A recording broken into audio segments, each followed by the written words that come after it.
Hey, everybody. So, how is everybody doing? We are a little more than a week out from the beginning, I guess, of CNY RPG Con. I'm still recovering. How about you guys? Yeah, Yep, I'm already my leg is giving me a little trouble, so hopefully I'll get over that in the next week or so. the next year can't come around soon enough though. I'm already ready. if I seem dull tonight, it's because I spent all day bartending. So I'm, Nice. yeah. All day bartending. That Yes, I seems work from 12 to 6 on Saturdays. oof. Is it busy? Noon to six? No, Is that? no, it's Oh, not. okay. No, So then you shouldn't be tired. it was moderate. I think it was moderately steady today. We had people in for food and whatnot, but no, actually, it drains you. Slow days drain you more than Yeah, I bet. busy days do. Yeah. Yeah. What about So, you, Roger? Yeah, I'm still a little tired on and off. I did some hiking yesterday, so that kind of tired me out again. But I think for the most part, I'm recovered. I mean, it's a weird thing now. Like now that we're in like to year two, and like after year one happened, and now I know what's going to happen. Every year, I'm sort of like I'm in planning mode all the time. So I started planning for next year, like 3 weeks before the convention happened for this year. I've already got some ideas going around, and then with feedback and everything else, I'm just kind of in planning mode all the time. So that's Cool. that's it. Um, you guys know me. I'm Game Master Roger. This is my YouTube channel. I'm joined today, of course. We got DM Blackwall. I always do that. He's over there. Matt Tapp is over there, and Jason Bay. Of course, DM Blackwall is Horde Wars and Dropship. Matt Tapp is pretty much famous now, right, for Barrows and Borderlands. Everybody knows your name. And Jason Vey with Elf Layer Games. He's got 13 parsecs. The Wasted. Oh, geez, Wasted Lands, the Dreaming Age, Wasted Lands, the Dreaming Age, and Night Shift and Veterans Night Shift, Supernatural Wars. and Night Shift. Yep. And Night Shift. My daughter was actually talking about that earlier. She's because some of her friends are interested in running like sort of a Buffy Monster of the Week type game. And Yeah, the game you gave that her I a quick ran. start. Yeah, the game that I ran at CNY Con, the characters were, and of course this is all unofficial because I don't have any of these licenses, so nobody report me to the license owners. But, Sure. the characters were Buffy and Giles and Bo and Kenzie from Lost Girls and the Winchester brothers from Supernatural, and It's what the random name generator came up with. I don't know. and two of the Charmed ones. So Yeah, fun times. So yeah, they're excited about running that. I got to play in, of course, Jason. I didn't play with you at CNY. I've played in a couple other of your games, some other conventions. Todd, I played in a game with you, Dropship, Yeah. and I played in that game with Dropship. that was fun. That's right. Yep. Yeah, I have to. There you go. Yep. And Barrows and Borderlands, we got to play. We got to play Dracula in space, and that was man, that was like, I don't know if it was an hour and a half. I'd be surprised. I don't know how. Right? I don't think we were longer than that. I think we barely touched 2 hours, but I think some of that 2 hours was us getting settled into the table. And Sure. One or two folks were running a little behind, so we had time to like get everything ready to go and get into it. So yeah. And then of course laughing at all the dead character sheets and getting pictures of it at the end of the game. Yeah, I'm a little bummed I didn't get to play your game, Matt. We'll need to fix that next year. Yes, we will. We didn't have a single survivor at our table in that game. So well, yeah, that was like that was a player driven TPK though. Yeah. Well, let me say it was gonna be fun. I think three of y'all died, and then before, and then what did we got down to one guy, and the rest of y'all had turned into undead or been flooded off the ship, and then he's like, "Well, we're gonna blow up the ship." Matt was frantically trying to cast all the fire spells he could, and then all that was left volcano, and he needed boxcars to do it, and he hit it. And then there goes meter 9, just gone. Yeah. Yeah, that was awesome. I mean, I chalked that up as a win. Yeah, definitely a win. We destroyed Dracula. Yeah, exactly. Yeah, either that or he's now encased in like a now that the lava's cooled, just a weird asteroid in space for somebody else to dig out. So now you got to have like they're on a ship and they're going to mine this asteroid and they find a tunnel. It's gonna be like Alien. It's gonna be like the new Alien. Romulus. Yeah. There you go. Yeah. No, that's great. Great sequel adventure. So we were before the stream. Roger and I were talking about other people we enjoy gaming with a bit, and Chubby Funster came up. And Jason, you got to do what Chubby wanted to do in Dropship. He played the same character. Somebody, yeah. Yep. And he wanted to go out, basically the same career combination. He wanted to go out and snipe a bunch of people. And you lived the fantasy he was shooting for the week before. Like I said, it wasn't deliberate. I was just trying to escape. And I ended up in shadows surrounded by anthropomorphic evil bunny rabbits. And all I could do was shoot and hide and shoot and hide. And then our poor computer hacker, whatever his name was, rolled like 7 or 8 twos in a row on 2 different dice. Even on a D20, he just rolled it to see what would happen. So then I had to manage to get back up to you guys because I had to do the computer hacking too. Yeah, that was awesome. That was a good time. It was great playing with you guys. Yeah, no, it was fun. Definitely, it was fun. It was a really fun. Yeah, I'm glad I got to sit in. I just thought I was going to sit and watch because I missed the beginning of the game, but I'm glad you guys handed me a character. Yeah. No, and it's something interesting, right? Like, and I think a lot of us are like that, but I'm like that too. Like, if you sit down at my table, like, just to quote unquote watch, like you're getting a character sheet. Like, here you go. This is it. Like, you're not gonna, because I'm not gonna deal with like the commentary or what. Like, no, you're in this now. Like, you're either 100% vested or you're out. So. We have a lot of folks that come into the local game store where we run B&B every month, and we have sort of like a loose 20-person cap on the table before I pick somebody else and tell them that they're running another one across from me.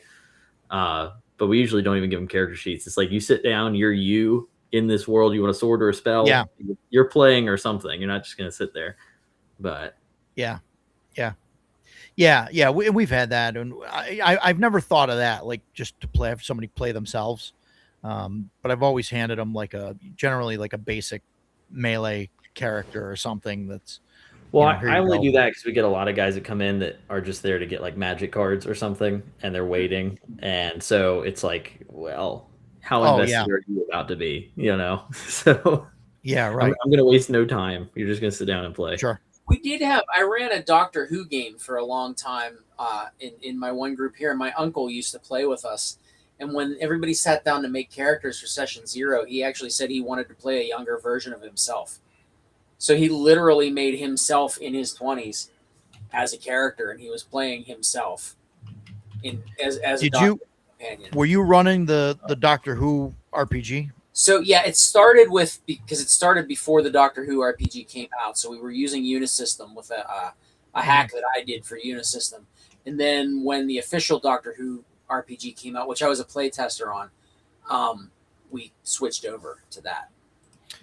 I remember I was reading that. I was gonna run it for some people and it never happened. But I remember liking the initiative system, where it's like talkers, doers, movers, and then fighters or whatever. Fighters go last. So, I found that really interesting. I liked how damage is done directly to attributes. You don't have life points or anything. You just take damage to your attributes.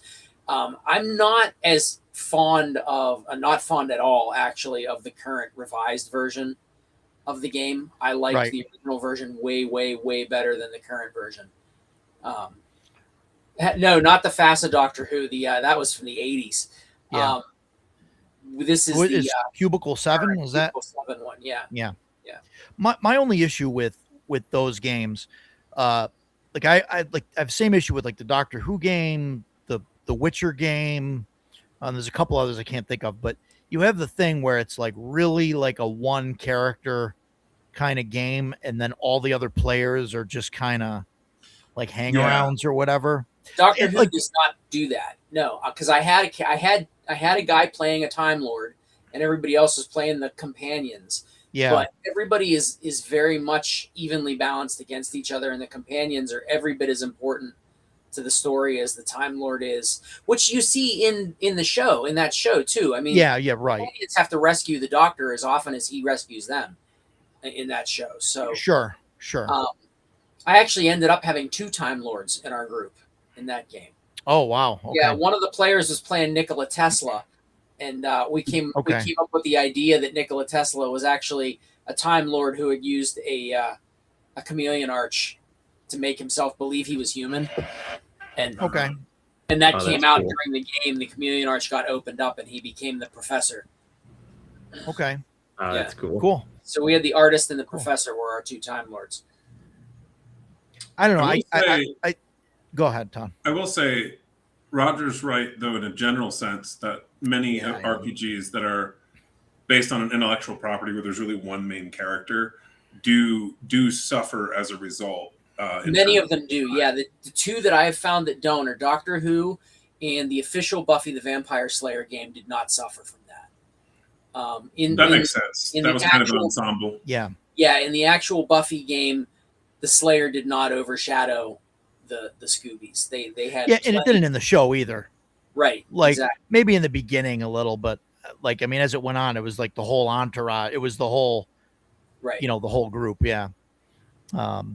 So, but yeah, I remember playing the Witcher game at a convention, and it really felt like the Witcher was not overpowered, but like was obviously the better character, and we were just kind of hangarounds, and I mean, I get that it's hard to like try and run that, like, unless you're playing a completely separate group where nobody's a Witcher and you're just, just a group of people going out, doing stuff, but then it's a D&D game, right? It's not. Yeah. And then another problem you have with a lot of licensed properties is that it becomes an issue of like playing Star Wars during the Rebellion era, where no matter how awesome your group is and your characters are, guess what? Luke Skywalker gets to blow up the Death Star, and Luke Skywalker gets to redeem Darth Vader. And, I always felt that way, like in the D&D settings. One of the reasons I like Greyhawk better than Forgotten Realms is because Greyhawk feels less defined and less open and with less meta plot. And again, in Forgotten Realms, no matter how awesome you are, you're not going to be Elminster. You're not going to be Dris Do'Urden. You're not going to be, Lady Illustrial. All these, No, I agree. Novels that get to do all this amazing shit. I felt the same way about Dragonlance. It's like, like all the modules for Dragonlance. It feels like the story's happening and you're just kind of there for it, right? Because there's so much established canon that it's like, no, this is going to happen. Like, there's nothing you could do about it. It's already written. Yeah, reminds me of like a similar issue happening with, or that sort of caused like Ars Magica, where they were like, oh, the wizard should be way much more powerful than the dude with the sword, and so they, in that game they separated it. But that was always my gripe with, like, because I love Lord of the Rings, and so I picked up the One Ring system mainly just because I collect Lord of the Rings stuff. Don't even get me started on that game. I tried playing it. I really I felt like it was a little overly complicated, but B, it also had that same issue where it's like, man, do I even feel like anything could happen here? I'm not gonna specifically badmouth anyone except to say that in the original playtest for the One Ring, the entire playtest group, not my entire playtest group, the entire playtest group quit. Yeah. So like everyone they brought into playtest said, I'm done. I quit. I'm not playtesting this anymore. What I do with it is I use it more like a setting guide for the time period, what they suggest, which is between Hobbit and Lord of the Rings. And then I run OD&D, but nobody gets to play a cleric or a wizard. And then we just run like that. So have you ever played the Middle Earth role playing game? never. It's I have old. not. It's D100 based, and it is It's real Rollmaster. clunky, but it's fun if you've got a game master who is very used to it. Is was it D100? Rollmaster, like, Is it D100 in a similar way to like basic role playing, like the RP? Yeah, D100. yes, believe much, so, much yeah. more table driven and much more complicated than BR. Yeah. It was. Have you ever heard of Rollmaster? Yeah. Okay, so it's Rollmaster based. It's basically Rollmaster. Rollmaster Light. Oh, Yeah. Yeah. That actually sounds a little fun. So I like Rollmaster a Yeah, little bit we were. occasionally. I was in a One Ring game, and it wasn't that, but not a game, like a one, at a convention, and it wasn't bad. Like I didn't feel the story was, like there was plenty of stories I think to tell in between what's going on, in the movies and the books and all of that. Like where like we were just a bunch of nobodies. Well, we were a bunch of hobbits. The issue that we had with it was the GM was trying to fast forward through all the travel and all the eating because we were all hobbits and that's what we wanted to do. And so it was like we finished in like, I don't know, an hour and a half, and the GM was like, wow, you guys finished that quick. And I'm like, yeah, because you skipped like all the travel stuff, which is like, the most important thing of Right, of but I any- also hate in that game how they have travel mechanics. Like there's actually rolls that you're supposed to make based on the role you play in travel, and make like. And every time I read that, I'm like, back in the day, we called that a campaign, and we just role played the fucking travel. Right. Well, I mean, they're trying to make it like integrate that stuff into a one shot so that you're not just playing like a point crawl. I think because I think it's important to have travel in, a Middle Earth role playing game. But they make it an actual mechanical part of the system. Well, there's a travel mechanic. Every time I have looked for some over the years, because we do a lot of traveling in our home game and stuff, and I always keep just falling back on pulling out the outdoor survival rules and playing with those. Like if I wanted them to feel like, oh, we've been lost in the wilderness and we're now it's like a survive on the road kind of game, then we play with that. I don't remember, was it Knock Magazine had a section in one of them that was kind of Lord of the Rings tinged, talking about travel, and it talked about that, where it was like them having issues with travel mechanics and then trying to think of some ideas for more intimate travel with the players kind of thing. But yeah, I mean, it's always either been outdoor survival if they actually want to get into it, or I just roll morning, noon, night encounters, but that's what I always did. Just roll for random encounters. If I do like when the play out a hunting, the ranger goes hunting, or yeah. I don't know. Roger, have you ever done a wilderness crawl as an event at a convention? No, all like wilderness stuff, like for me, has always been, like travel to go somewhere else. Okay, so even in my home games, I'm 100% going to bring my outdoor survival board next year. So, yeah. So is that what you're talking about, Todd? To just do something where it's 100% instead of like going to a destination, you're just kind of going out exploring and kind of basically hex crawl with a purpose. So, like for example, let's say I ran one at North Texas where basically the party is shipwrecked behind enemy lines and has to make it through the wilderness, through the enemy forces, and back to the friendly territory. And that's the mission. But it's all procedurally generated wilderness survival with the potential of encountering enemy forces. Have any of y'all ever played Planet Eris at all, or seen Planet Eris? So there's it's an OD&D clone. Oh, that sounds familiar. It's this guy's house rules. Let me see if I can get his name while I'm talking about it. But in there, he sort of incorporates the outdoor survival rules pretty well with the OD&D rules. And he has this little, he has like a new little life tracker chart to run in game. I've played with that a little, and that is also a very fun way of doing it without having to like pull a different game in. Yeah. Let me see who made that game. It was Nice. I'll figure that Jim out. Johnson. Jim Johnson. Look at that. Yeah, Jim Johnson. That's who did it. Oh yeah, you got it right there. Perfect. Yeah, I found it. Yeah, the Gazetteer. I'm for like, that is sounds really familiar. I think I've got that book somewhere. You know, that Gazetteer, it reminds me of, I liked it so much because it reminded me of the first Greyhawk Gazetteer, where it was like short and sweet and to the point about things. But Yeah. anyway, reminded of good wilderness mechanics. I can't think of Looks many like games Chance- that focus on it. Looks like Chance had a fun one as well in chat. What do you have? Exit outdoors for map. Gary Con over the years. Castles and Crusades. No, Never find nice. Crusades, Hacks for All, and outdoor survival map. Okay. Well, you know, I've got that big one that Yeah, you somebody got gifted me.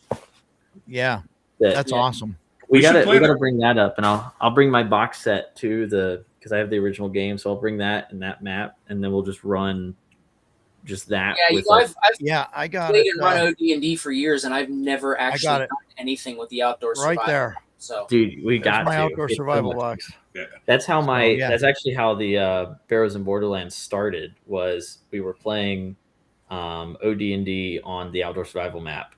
And, you're so close at that big Furna map I Told me made. It's about sort of that on yours, incorporated in there. yeah, But Yeah. we played on that for quite a while. I eventually have used, since I got this as a gift, I've been using that more at game stores because it does break my heart every time I pull out the board game from like 1969 that I have, and people are going, Yeah. touching Yeah, all right. over. I'm like, no, please don't Ghost touch. stains all over your Yeah. Yeah. Oh man, I had a guy at Yeah. the table that was notorious for like spilling drinks. I about cried whenever a nice little drink spilled on a character sheet. He picks up the character sheet, puts it right on top of my Hyperborea book. So I'm like, no. Oh my God. That's why I told you Crazy. I make the duplicate OD&D sets because Yeah. I don't want people messing up my fifth print. Like Yeah, my exactly. fifth print is like pristine, and I don't want people messing. So I make duplicate box sets. Everybody in my gaming group has a counterfeit. So that they can not mess up your books. That's also one of the things that started I have one Barrows right and Borderlands, was because I figured out how to do that so I could have mine at the table, and then I was like, oh, I should make this the style of my game because now I know how to print it, so I might as well. So this Yeah. is.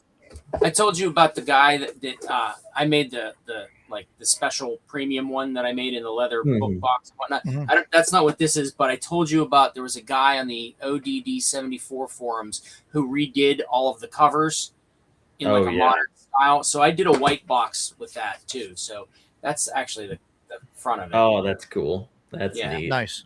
And then Nice. the booklets in here. Well, they got neoprene outdoor survival maps on Etsy. They And do. that- Oh, cool. Nice. That's and Monsters and Treasure. Nice. And Is that what yours is, Matt? Is it neoprene or is it? It is maybe. cool. Let me see. And then the complete chainmail combat system that we use. Oh, nice. Mhm. Nice. If you guys I can mean, is that- discern what it's made out of based on, Is that mouse pad Yeah. material or is it like the Chessex mats? it's No, a bit it's more from what I like, saw. It's like the Chessex mats. It's vinyl. yeah, it's Okay. vinyl. it's not mouse It's board vinyl, material. okay. It's a little By the way, water resistant. nice. By the way, one of the things that I really enjoyed about the Central New York convention, and one of the things I'm enjoying about this chat and even seeing the people making comments is that there are people who are excited to game who are there. People Yeah. who want to try new games, people who want to play, people who want to share games that they've run or ideas that they've had. In fact, in chat, I'm pretty sure all but one of the comments I can see at the moment on the screen, I have gamed with everyone on there but one person. And I'd like to game with him as well. We just didn't have the chance. Who's that? Who didn't you game with? Edgelord. We'll call him out. Oh, Vince. Yeah. Why not, Vince? Come on.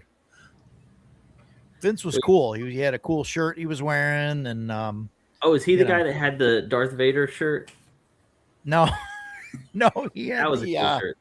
he That had was. the what I don't. He had the shirt. It was like, was that a Fat Albert shirt? Vince, was that what you were wearing? He had some. I think it was a Fat Albert shirt. I'm not sure though, but none of you have Yeah, games no, with that's me. Yeah, crazy. that's Mike. Mike. Mike. That's true, Mike. You Mike should. was vending the whole You time. bought my game, and I bought your Baba Yaga hut. So Yeah. Yeah. You should have come sit down at some point. But next year I'm definitely I agree, Todd. That was like a highlight, was having people that were excited to sit down and play. And then I had a couple of guys that came. Actually, both the games I ran, there were a bunch of people that had not played Barrows and Borderlands. They just signed up for a game because they wanted to play something. Like, oh, well, they drew me in because it said Dracula in Space. I was like, okay, whatever it was, we'll just game. And then That's why I signed up. Yeah, exactly. But no, you didn't sign up. You are the one who made me run that game, because I had Dungeons of the Fell signed up, and you were like, "Can you run another one, maybe Sunday morning at 9 a.m. when I have a little bit of free time?" Like, yes, that's right. That's true. That's true. That did happen. I did sign up for the game though. You did, yes. I did. I actually did put felt my bad name on there. because my Sunday 13 Parsecs game just didn't go as well as I wanted it to at all. I don't know if It anybody's looked in like the chat they that were was having in that game, but I was way off my game as GM that morning. So I felt really bad about that. But the night shift game went great.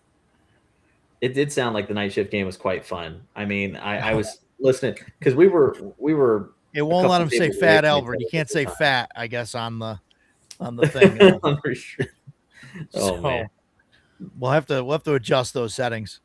So I think we adjusted them down because Matt. I wonder if he can say it on my channel. Right. Hang on, let me Yeah, try. you got to sit. Like I said, guys, my mom says I can be up a little bit later tonight because of the stream. So you can type Fat Albert on my YouTube channel. There you go. Well, maybe I got the settings too high or something. I was thinking about that though, and I noticed that of course, I love playing all kinds of games and stuff, but I also am quite nerdy about like the history of D&D and all that stuff. And so I think having that outdoor survival board next time would be a lot of fun. I could either bring the white box like booklets and we could play on it with that, or I could bring Holmes Basic and the hot people in it, because it's basically it's similar enough. Yeah. Let's see, am I willing to pass that around the table? They can look at Now it. I know who Edgelord King is, because he played Buffy in my night shift game. I know exactly who he is now. Yep. Okay. Yeah. I'm trying to you got copies of the white box stuff or the Holmes stuff, don't you? I mean, I wouldn't pass around like a real Holmes book at the table. There could be copies there. I mean, it wouldn't be that hard to, I would never, but there could be copies there, Yeah. Well, yeah, they could just appear there if, but. Of course. No, I mean, but I think that could be cool. And then, what was really neat was it might even be POD now. I don't know. I know that BX is POD now. So, well, one time on drive-through. So, one of my buddies was playing Tunnels and Trolls with Ken St. Andre, and he brought. Oh gosh, this is gonna age me young, but the old printers with the holes on the side. Yeah, the old dot matrix format. He had character sheets pre-gens on dot matrix printer things, and he was passing them out and stuff. And they're like, "Man, you still have a dot matrix printer?" And he goes, "No, these were in my drawer from the 70s." That's awesome. Just had them left over, and he let them keep them and everything. That was such a neat fun fact. So my wife and I are renovating the house that she grew up in right now. We're going to be moving in there in a couple months. We went up in the attic, and her mom never threw anything away her entire life. The attic was just filled. It's actually a third floor of the house. Was just filled with we found three or four full unopened boxes of dot matrix printer paper. That's cool. Up there. Yeah. Yeah, we did end up just getting rid of it, because at some point when you're cleaning all that shit out, you just got to get rid of stuff. I really kind of wanted to keep it just to keep it, but we did not. Yeah. Well, I was talking recently to some of my dad's old friends from high school, and we were sitting around, and they were big D&D players, and um and they didn't really know what I was doing with it, so I was telling them, I was like, oh, actually, guess what? And then obviously they were nerding out and stuff, but then one of the guys let me know that, oh yeah, all of his AD&D collection was gone during Hugo. Like he had all of like the first edition books and everything, and I felt so bad. I hear that a lot down here because like everybody's stuff disappeared during Hugo, but then also like I'm in the Bible Belt, so like all the ones that were gone because of the Satanic Panic and everything, and people burning box sets and books and stuff. But it's much harder for me to find. It'll let me type Fat Albert on my YouTube channel, but it won't post over here. It won't show it. Huh? Interesting. Yeah. So it's my fault then. Yeah. Dang. He turned on the Matt age blockers for it. I got something going. Yeah. Then I don't know. I don't know. Do I have? No. I don't know. I'll have to look at that later. Oh well. Child safety, you've got it on. It's fine. I probably have child safe on. Yeah. So, but who knows? Roger, we're not continuing this chat until you fix the fucking ability. Yeah, I know. I'm trying. I'm frantically looking. I'm frantically looking while Matt's telling stories, and I'm like, "Come on, don't finish. Keep going." Like, oh man, no, that sucks. You see, his books got stolen. Oh no. Yeah, I hear about that a lot. I mean, I luckily, so when I was working with theater recording and doing some video engineering and stuff, my mentor in the theater field, I obviously talked about D&D a lot with him, and one day he just was like, "Hey, come over to the car," and he gave me all his AD&D first edition books and stuff that he had back from high school, and they're all, of course, they're like signed in the front as like property of Greg, It's like, yeah, but that's awesome. So that's what started my collecting of the old books, that and Facebook Marketplace and eBay. But you find less and less of them down here in like thrift stores. So I collect them for a different purpose, in that I'll get one, read it, spend some time thinking about the game design, the philosophy, try to talk to people who used it, and then I will put it in a giveaway. I don't keep it because it's not usually something I'm planning to run. Yeah. It's usually something I'd like to be inspired by or learn from, and then I'd rather someone who's going to play with it actually have the thing afterwards. I kind of have. If you want to talk about a game for inspiration and just general source material, but is a hidden classic. People know about, either it's one of those things like, if you know, you know. This game is one of the worst unplayable games ever written, but it's a game that I think everybody should have on their shelf. It's gonna pull out like Realms of Yolmi or something. Oh, Fantasy Wargaming. Oh yeah, okay. Cool. That game is very interesting. No better game in the history of RPG for explaining to you how to run a believable medieval fantasy society than this. But the rules are so arcane and so completely unplayable. It's rough. It's pretty rough. But I agree, though. I have copies of it. I have this, and I actually have a book club edition that's like the 7x9 with a dust jacket on it. I collect a bunch of games, but I don't normally keep games that I don't wind up playing. So if I play it and I enjoyed it, I'll keep it on the shelf. If I didn't really enjoy it, but I know like one of my players really enjoyed it, I'll sometimes give it to them. And then otherwise, like I might either put it up somewhere or take it somewhere else. But I still like playing AD&D and also BX and stuff. I think though, out of just the D&D line, if I had to have one that like, it's just I'm lost and I had to play with that, especially with the groups that I run at local game stores, it'd have to be like Holmes Basic or something. It would be OD&D for me.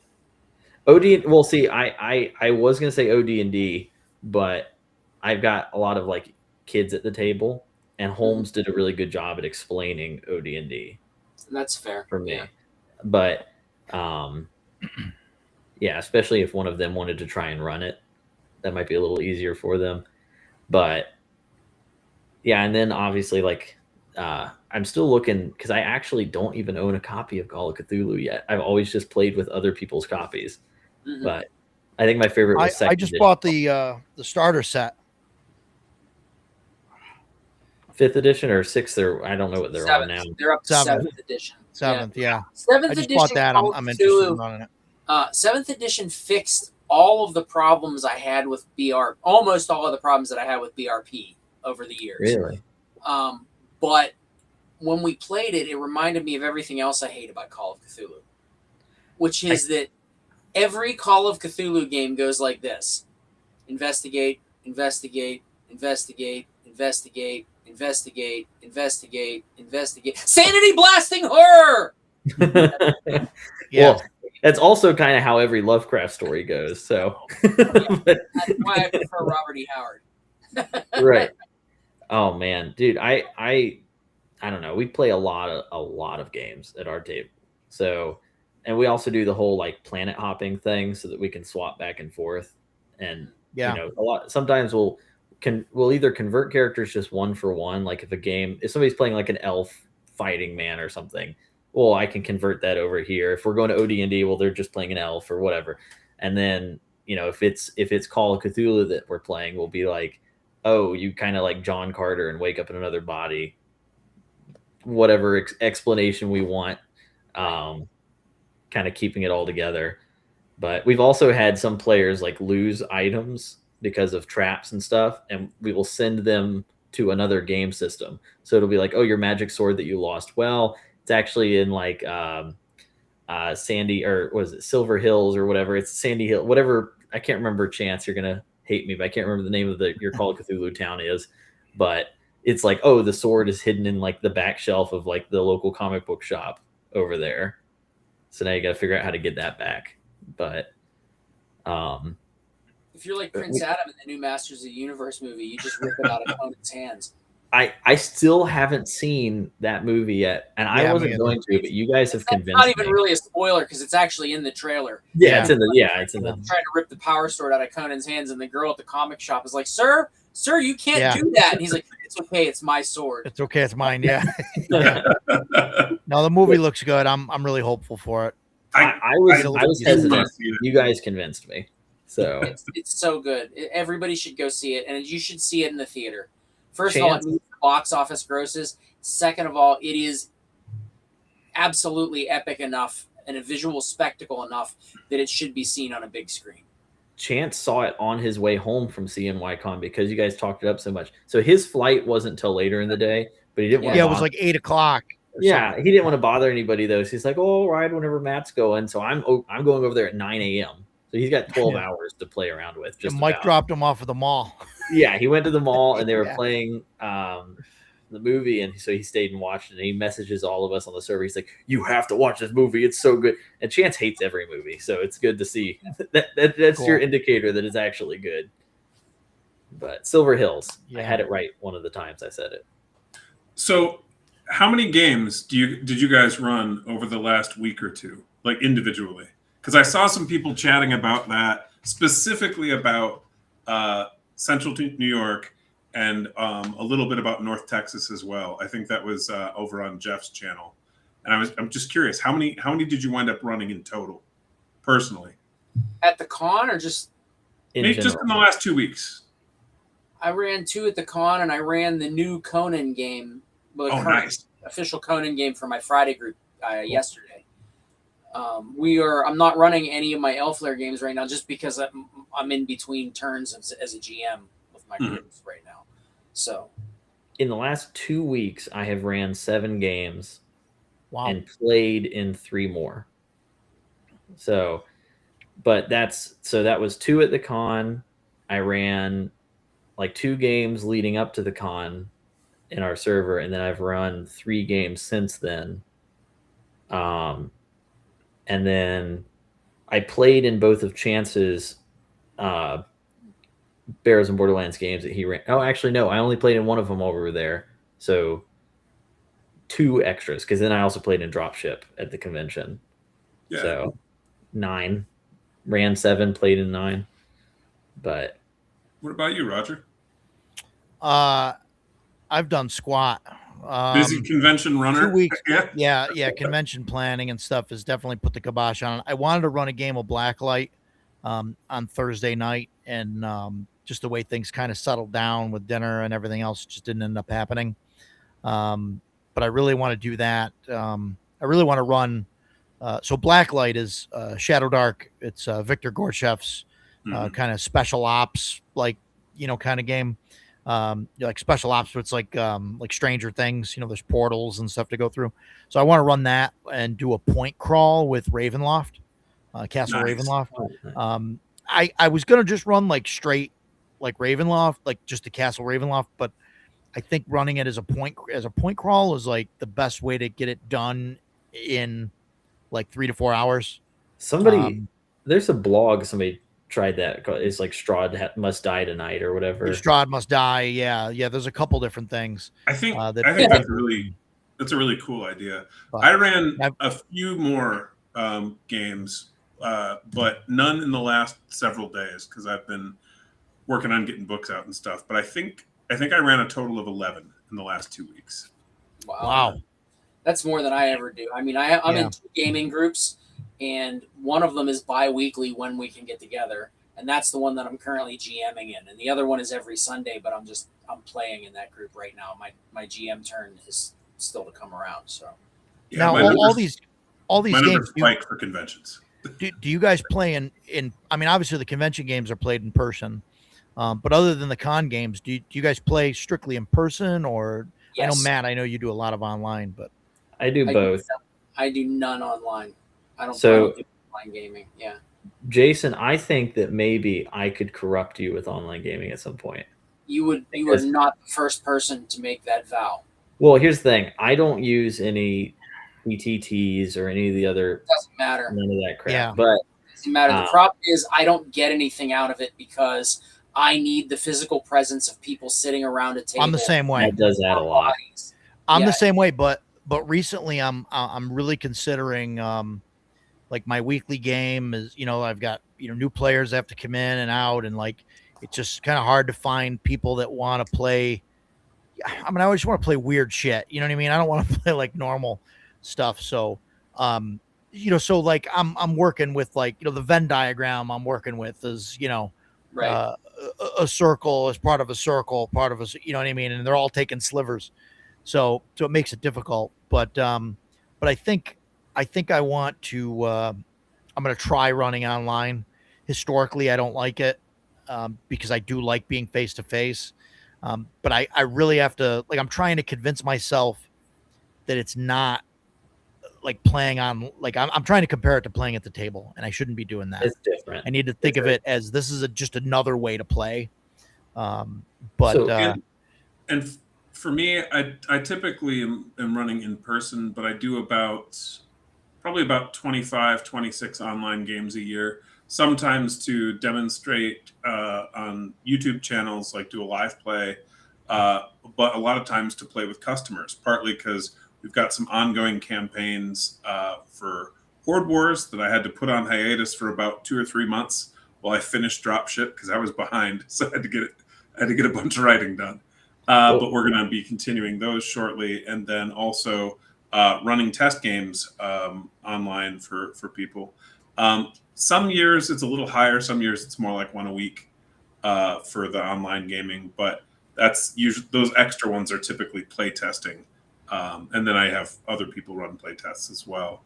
But the bulk of my gaming is in person because it's definitely more rewarding, I would say. It is more rewarding. I run in person anytime I can. So we have like our monthly in-person store games, which we have not played for the past 2 months because I've been moving stuff and I worked the art festival. And usually my summers are kind of like this. It's kind of like a hiatus time for me, but I just happen to have even more stuff going on. But the thing is, though, a lot of our players are spread worldwide with, like, we play Fox Off RPG. He's at our table. He's over in Ireland. So, getting him at an in-person table is going to be a feat. But I do enjoy in-person a lot more. I used to be like, no, I'll never play online. like you, Jason. Like I would refuse to, and but then since having these players here, we've kind of fallen into a little bit of a groove of the way we play. And Todd, you're right. You have to look at it a little differently when you play online because you're missing parts of the game, but then you also can do some other things that are kind of neat. Like we don't use a VTT. Like my players map the dungeons and all that, but they've been using it's called TL Draw. It's just the most simple website. You just open up the website and it's just a whiteboard with a marker. And so, and then you can share that with everybody. So like while one person's mapping it, everybody else can kind of like double check and look at the map and see where they're doing. I can't look at it because they're all horrible at mapping. So it messes me up. I'll be like, the hallway's to your east. Wait, no, you drew it wrong. It's to your west. I'm looking at 2 maps. Stop. Right. I used to doing that in person. I remember when I was running 3.5, I was doing that. I was having them map and they would ask, okay, how long's this hallway? And I'm like, okay, it's like 30 feet and it goes to a split.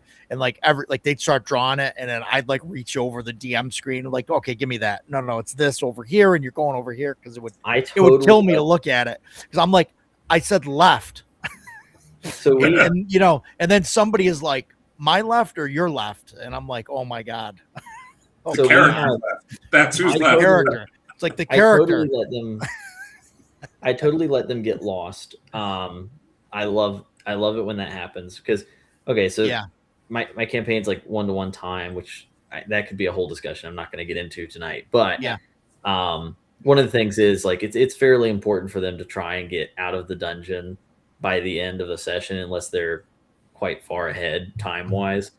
But at our table, I have a table that they roll on. If by the time everybody has to go home, if they didn't make it out of the dungeon, you got to roll on this table. And that might mean, oh, you guys made it out pretty good. You rolled pretty well. Or you guys made it out, but you guys had to run from like 30 goblins on your way out the door and you dropped 10% of the loot that you were carrying or something like that. Is that table in here? That is in Radioactive Boogaloo 2. Radioactive Boogaloo. The second supplement. And I have it in there as the fast travel rules, but right. It's not fast travel. It's like the players hate rolling on it. Is that the book I bought from you this weekend? Yes, it is. I bought 2 Galoo, not 3 Galoo. Or 3 Galoo's only 3 Galoo's not out yet. Right. Yeah. Okay. Yet. Okay. But just check. So it's in 2 Galoo, so it's in there. And yeah, so we use that, but the players hate it because it usually disadvantages them a little bit than actually trying to remember. Now, if we are running like super late on time, but they want to try, I'll have them recite, okay, how to get back out to me, and as long as it's right, I might not make them roll on the table. I'll just be like, okay, you guys made it out. Your mapper remembered it, but otherwise they're rolling on that thing. I don't know. I gotta figure out something. Like I really wanted to use like Foundry, but like Todd said, it's a lot of work to set up everything. I like the idea of having like dungeon maps. Like I get the point of like having a mapper and mapping it out, but like for me, that just takes too long at the table. If you really, sorry, I'm working on getting Roll20 support for my games, at least in the form of character sheets that people can use. Yeah, that was the other thing too. Have that in active work. Foundry is rough because it's probably the most publisher friendly, as I understand, as far as getting involved with. But you have to have a coder. Yes, you have to have a computer programmer program your shit in Foundry. Yes, there is a happy middle ground. If you, I always feel like it's like blasphemy to hand over a map to the players nowadays. But if you do send them like pictures of the map and you tell them what door they're starting in, you can have that sort of like they're trying to remember which hallways they went down mapping, but you're not worried about somebody trying to draw it at the table. I have something even more blasphemous, and that's that I stopped making my players map years ago. I don't, as I've gotten older as a GM, I don't have patience for it. That's not the type of adventure I like to run and enjoy. I'm more into it for the story and the adventure and the theater of the mind aspects. So I don't make my players do that like guesswork mapping from my descriptions. It I felt like do it selectively when you're doing like natural caverns or like a labyrinth, like a deliberately designed maze. Then I will make them do it. Otherwise, no, because I would much rather advance the game state. Right. For me, I don't do like our games are extremely sandbox games, usually, unless we're doing like a one-shot game of something. But so for me, like if they're going into a dungeon, that's part of the whole thing. But also, like, it was too much work for me trying to get maps ready for them. And then, like, with some adventure modules, if I wanted to run something, they might not have like a player facing map, or, and I hate using, I'm really bad at using online tools. I've maybe 400 times I've tried to get on Roll20 and I couldn't once even figure out how to like make a character on any of the games I joined. So I'm not a Luddite, but like I'm not good with close programs that much. Like whenever I'm running a game, I like to just have whatever tables I think I might need, and then the rules in front of me. The only reason I have a GM screen is just because I think it looks cool at the table, and then I want to be able to just sit down and run a game whenever. So I do. I don't want to say I do zero prep, because we did a lot of prep early on with the world and like figuring out where places were, and like if there was a dungeon, I'd go and like make the dungeon usually. But as far as like session prep before a game, none. I do zero. I grab my books, but my adventures, and this has actually led to one of my weak points as a designer.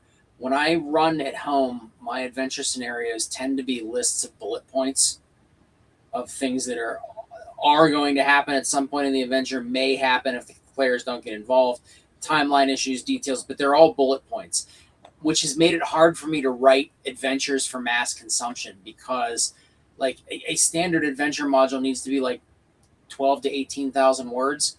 I get to like 7,000 words and I'm like, well, that's done. Well, and then you can't really sell that. Yeah. Well, the only time I write down something is if it has to be that way, because that's what we've set in the game already. Like, for example, there's a tower there, and we know that tower has these rooms, and this is in it. But as far as which factions are going to do what, now, if I was running one of the in-world factions, then I would probably be making more notes over what they're doing. But I also like to just let the players run the fact. I like to be fairly, I don't want to call it lazy, but like, oh, we've got a Thieves Guild. Who wants to run the Thieves Guild? That's lazy. Own it. Yeah. Who wants to, you want to run the Thieves Guild? Cool. What's the Thieves Guild doing this week? And then they'll let me know. Or, I have my players playing as like the Emperor of Malorez or like the Sorcerer King. I'm like, just tell me what you guys want this empire to be working towards this week. Right. That's where I want to be, but like my local players, like there's only a couple people that really want to play into that, and the rest could really care less about the whole like patron play thing. So that's why one of the reasons I'm considering, switching to online play. Like I'm kind of envious of what you have, Matt. Well, I don't actually disdain people who play online, even people who play exclusively on them. That's great. If that works for you, that's fantastic. And VTT actually has a place in our hobby. It certainly does, and an important place in our hobby. Just for me, it doesn't. I don't get anything out. Yeah, of it. I'm not going to say that. I mean, I do on occasion like belt out, I will never play online. That's not entirely true. I'm not going to absolutely refuse to ever get into an online game. I just am not going to enjoy it anywhere near the way I enjoy sitting around a table with my friends in real life. Like even here, like the four of us got to know each other pretty well at the con, and I had a great time hanging out with you guys. And this is cool, but it's not the same as it was when we were having it together. Yeah. Oh, right. Absolutely. So, well, Roger, if you really want to, because we always take like new referees too. So like, if you wanted to try out running a couple games with players that are used to playing online so that you could get used to playing online, you could come over and do that there too. Because that way you don't have to both be learning with your players and yourself how to get the games going online more often. Maybe. Same is true for if you'd like to play a game of Dropship or Horde Wars. I'm going to be scheduling those out, be adding to the schedule starting in July. I just got to finish fulfilling all the pre-orders first because I am physically packing and shipping them, so I got to get that done before Dude, I am so glad. I know that feeling because that's how I do I fulfill all of my own crowdfunders. So I get piles of books and boxes in my living room, and I'm sitting on the floor surrounded by them, trying to make sure I'm packing everybody from like I do it by tier level. Like, okay, so now I'm gonna fill everybody who did just the core book is getting fulfilled now. And then tomorrow it's everybody who did the core book and the GM screens is gonna get, that's how I keep it organized. But yeah, I'm hoping to get to the point where I have to pay somebody to do it at some point. But I just put mine in I just hand print it and put it in a U-Haul and drive it all the way up to Buffalo. Oh my God. In January. In January too, my Dude, I gotta give thanks to my buddy Robert, who did 90% of the driving, because we did all the driving in one day also. So we left that was what, 16 hours, something like that? I think it was 15.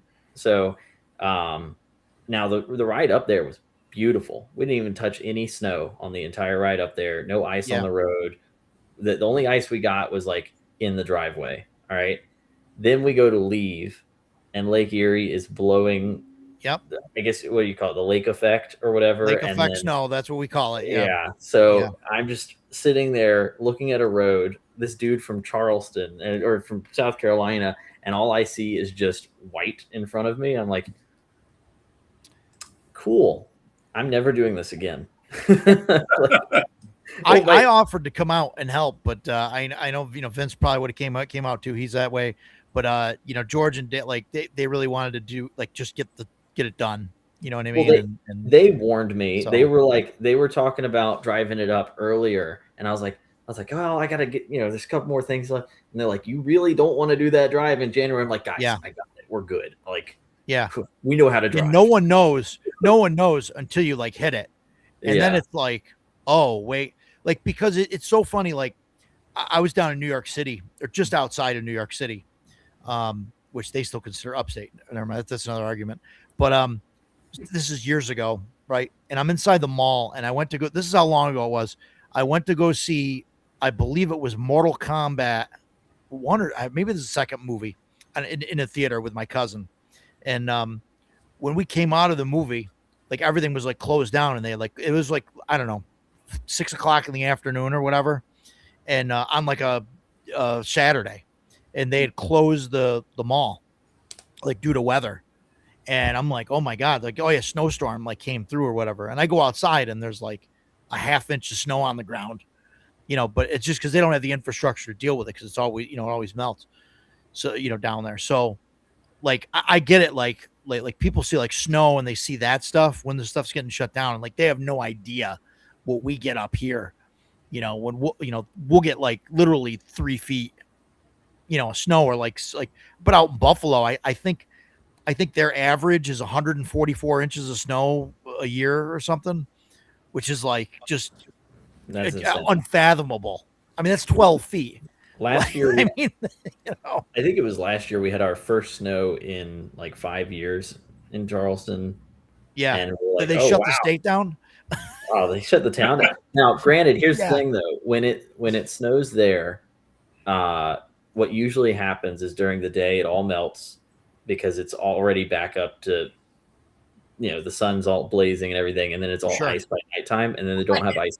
They don't have ice trucks. I admit our winters are like The Shining. It's true.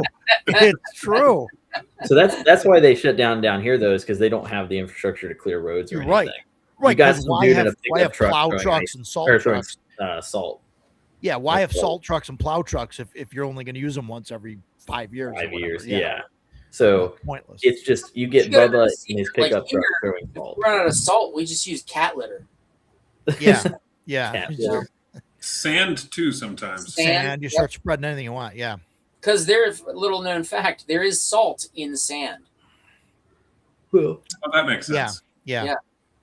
So I wanted to ask you guys. I know we're just over the hour mark, and we're supposed to be talking about CNY, and like all my shows, we're right dead on topic, all the time.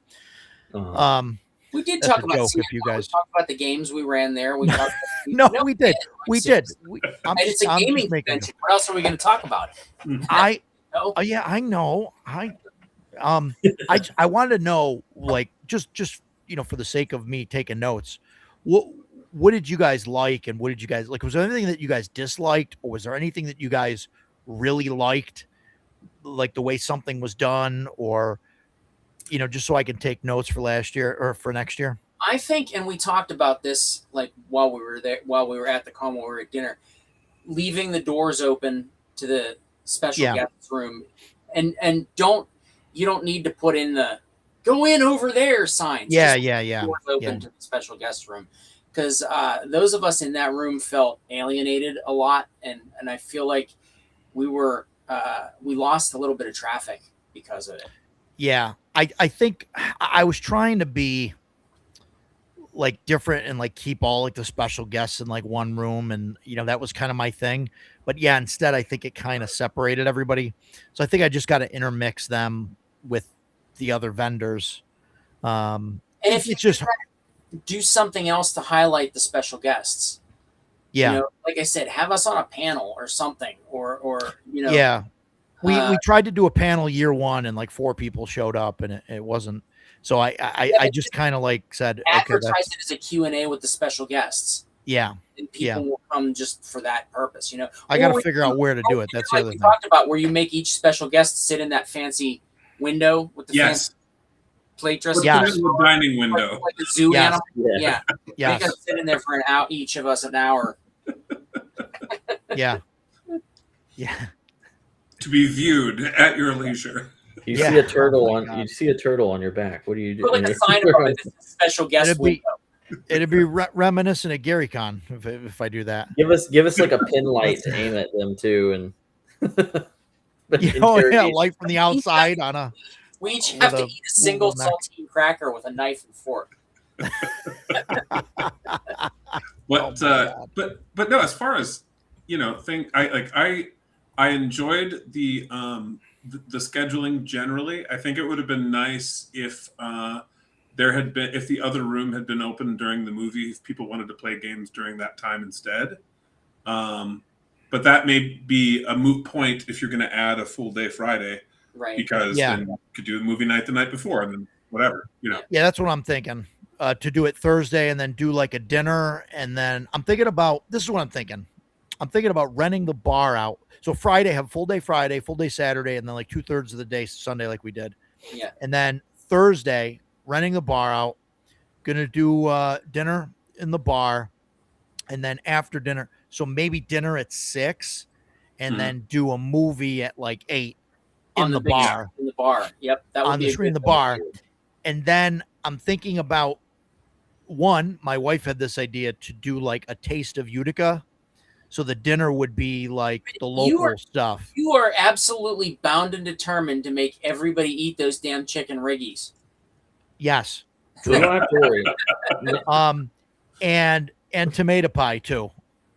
But no, like all of that stuff, and then having it so like I would cover, for at least the special guests, the staff, probably the vendors too, and then there would be like a cover charge or whatever for anybody else that wanted to join us to cover the cost of food and what what I mean, cost per plate type of thing.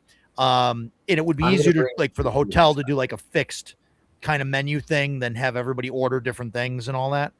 And then this way, everybody can still be involved. I don't want to make it a private thing, but then we can do that on Thursday after setup. So Thursday in the morning would be the setup. And then we go over there, we hang out. And then this way Friday, because I don't want people to have to set up at 6 o'clock in the morning. And And if I have set up at 6 a.m. on a day, that means I got to be there at 5 a.m., Yeah. which means I got to be up at least 4, which, I mean, you start doing that math and it doesn't work out well for me 3 days in a row. But so that's my goal with that for next year. My only issue is, and don't Yeah. worry, I'll have this rectified by next year, is that I will be bringing some sweet tea with me so that I can go the weekend without missing a glass of sweet tea. I made that mistake one. I think I was in Minneapolis, though. I ordered sweet tea from somebody, and they were like, "Okay," and they came back, and I was like, "What is this?" No, but you can order sweet tea up here. I guarantee it doesn't taste anything like what you guys got down there. no, I saw somebody order it. I warned him, but I was like, "You don't think you want to order that? I don't think you know what you're doing." I did get iced tea and just sweetener because I can't do sugar because of the diabetes. But I got iced tea and sweetener at the bar and just stirred my own Splenda and Equal into it, and I was quite happy. My grandma's like crying in her grave right now. I roll RPG says I'm trying to get into the OSR with this kind of welcome newbies to the genre. Yes, Absolutely. We're very welcoming of new people. Yeah. All 3 of these guys would have absolutely welcomed new people into their games. We had other people. Matt, Mothership Matt was in the chat earlier. He runs a bunch of different stuff, and he had some new players in games. And it's absolutely fantastic. Actually, I don't know if you're local, I roll RPG, but in December, I know it's December, it's winter. I wanted to do a 6-month thing. I'm doing a game day. It's just going to be a 1-day long thing. No special guests. Sorry guys. No, no, that's okay. Just so you know that, Rod, I'm not making this 6.5 hour trip out for a game day. No.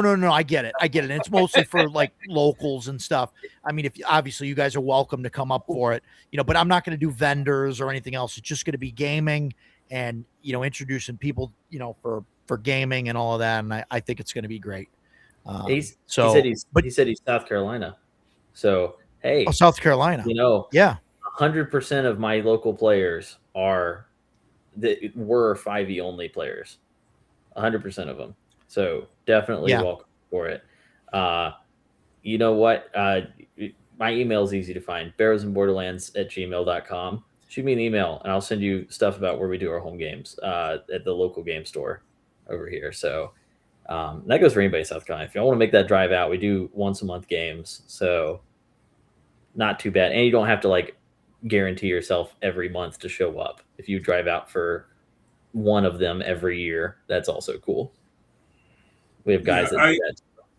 I also probably every 3 or 4 months try to invite any of our customers who live in the Great Lakes area, or again, if you feel like the drive and hotel stay, to come and game with me or with me and Nate for the weekend. Where are you located again, Todd? I'm in Grand Rapids, Michigan. Okay. And we've done this 2 or 3 times so far, kind of starting about 3 months after we released Horde Wars Advanced. And that's gotten a really good reception from our customers because they got the chance to come and game with us and even try out games we're working on, because we'll run some of what we currently have out, and we'll also run test games. And so that's been really cool. Cool. You can leave that message up for the rest of the. You can leave that message up for the rest of the. So Matt Tapp is looking good. Yeah, that's agile. That's because he's less than half our age. That's the thing. Yeah, Dan said he's also apparently a solid and welcoming human being. I definitely want to do that. That's why I was talking about bringing Holmes Basic, because it's such an easy one to hop into. I do have old school essentials. I think Barrows and Borderlands is fairly easy if you want that. It is, yeah. I think so. The older D&D feel. I mean, granted, I've got a lot of sci-fi in it. You would say that, but I would say that. You would say that. Yeah, Dory and Corey, thank you guys for buying badges for December. I think that's going to be great, and that'll be good for welcoming new players too. But obviously that's going to be more of a local thing. And Matt is a solid and welcoming human being. Yeah, sure. Thank you. And Dan wants to know about your game day there, Blackwall. Yeah, I'm just texting Jeff to get Dan's number. So Dan, if you could let him know to give me your number, that'd be great. Yeah. And like Vince is saying, I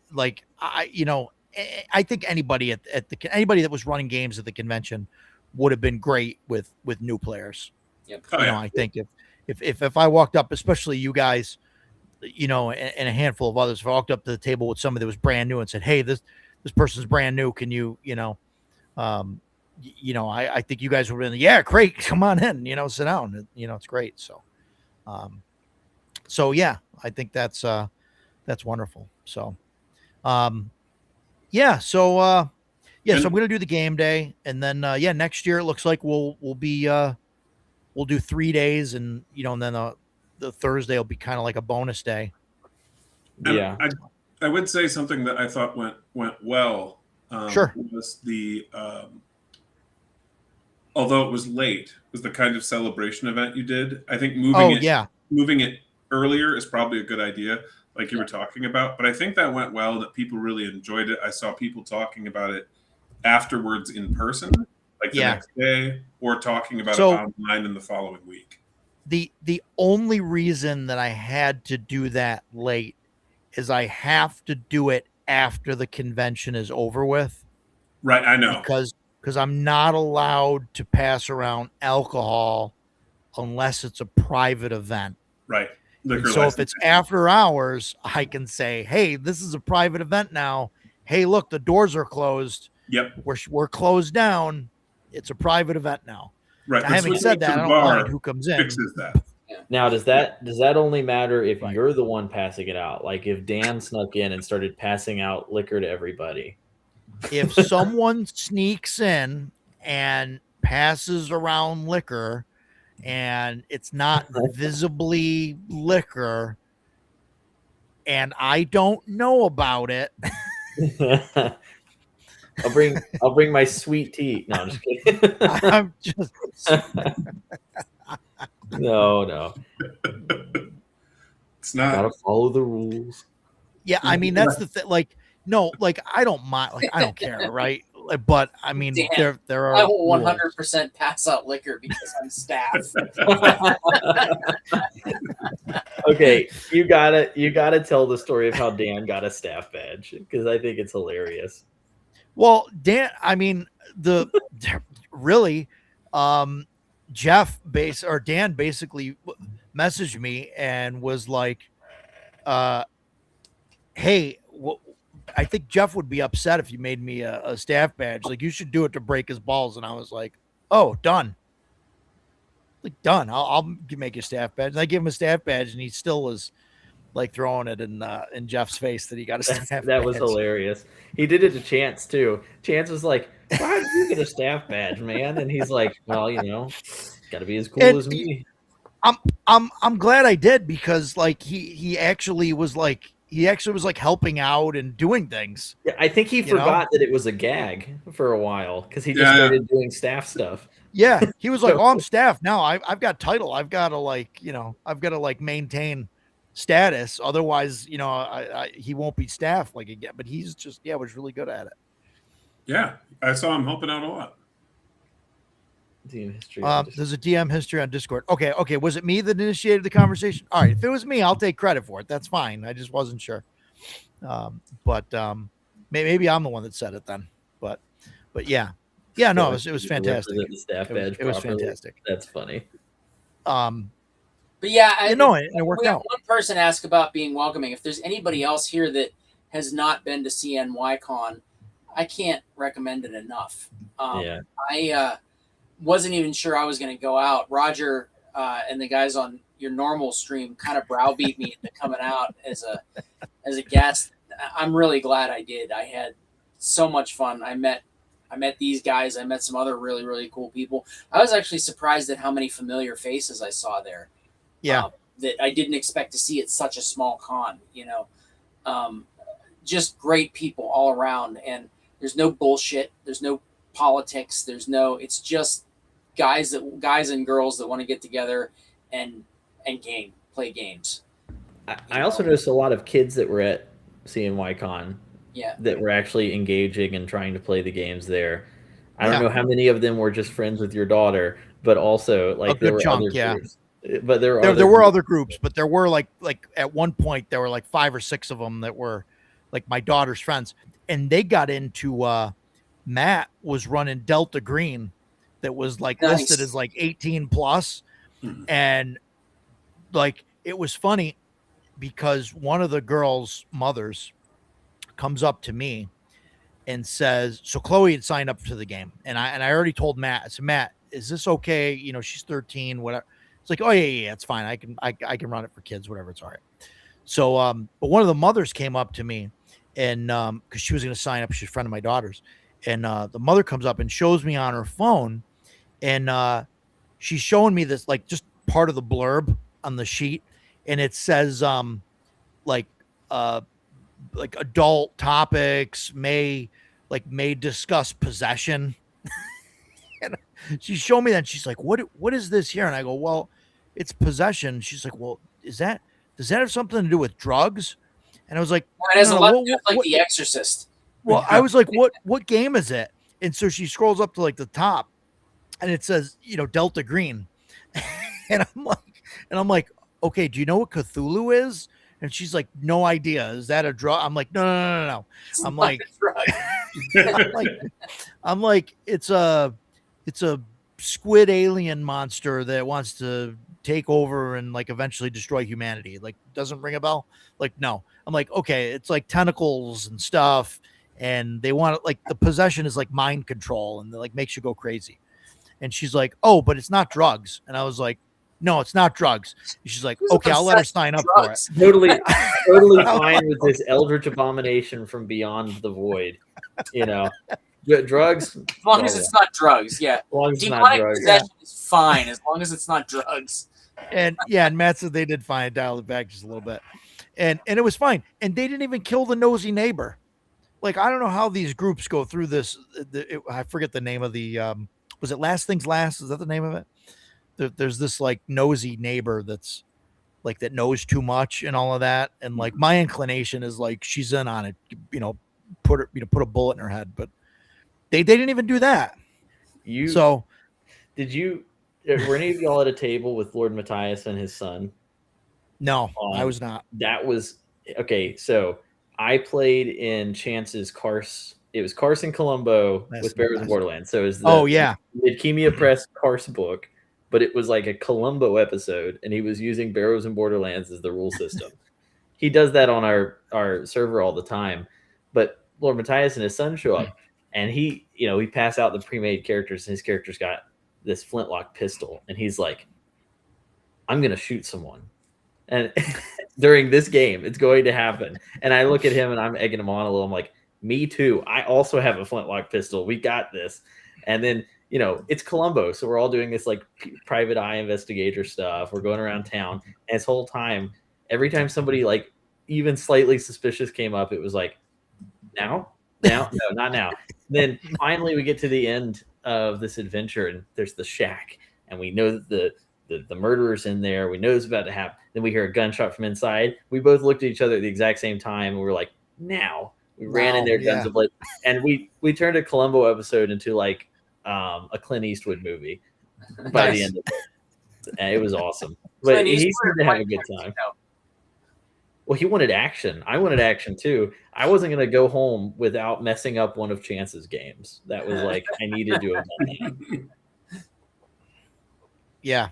Yeah. No, that was that's cool. That's cool stuff. And I really enjoyed Barrows and Borderlands. I really enjoyed Horde Wars. That was fun. Or Dropship. Sorry. Yeah. I'd like to give Horde Wars a go at some point. If you're running that next year at all, I'm gonna try. I want to try and play Horde Wars at some point. Yeah. You kind of got me with the Mega Dungeon stuff that you were talking about with Horde Wars, and I really like the design choices you've made. Thank you. Yeah, it's got some of the newer school stuff that I really appreciate in the way you do it. I'm not a necessarily an old school purist. I mean, the Unisystem to this day is one of my favorite systems. My Sunday gaming group is a go-to.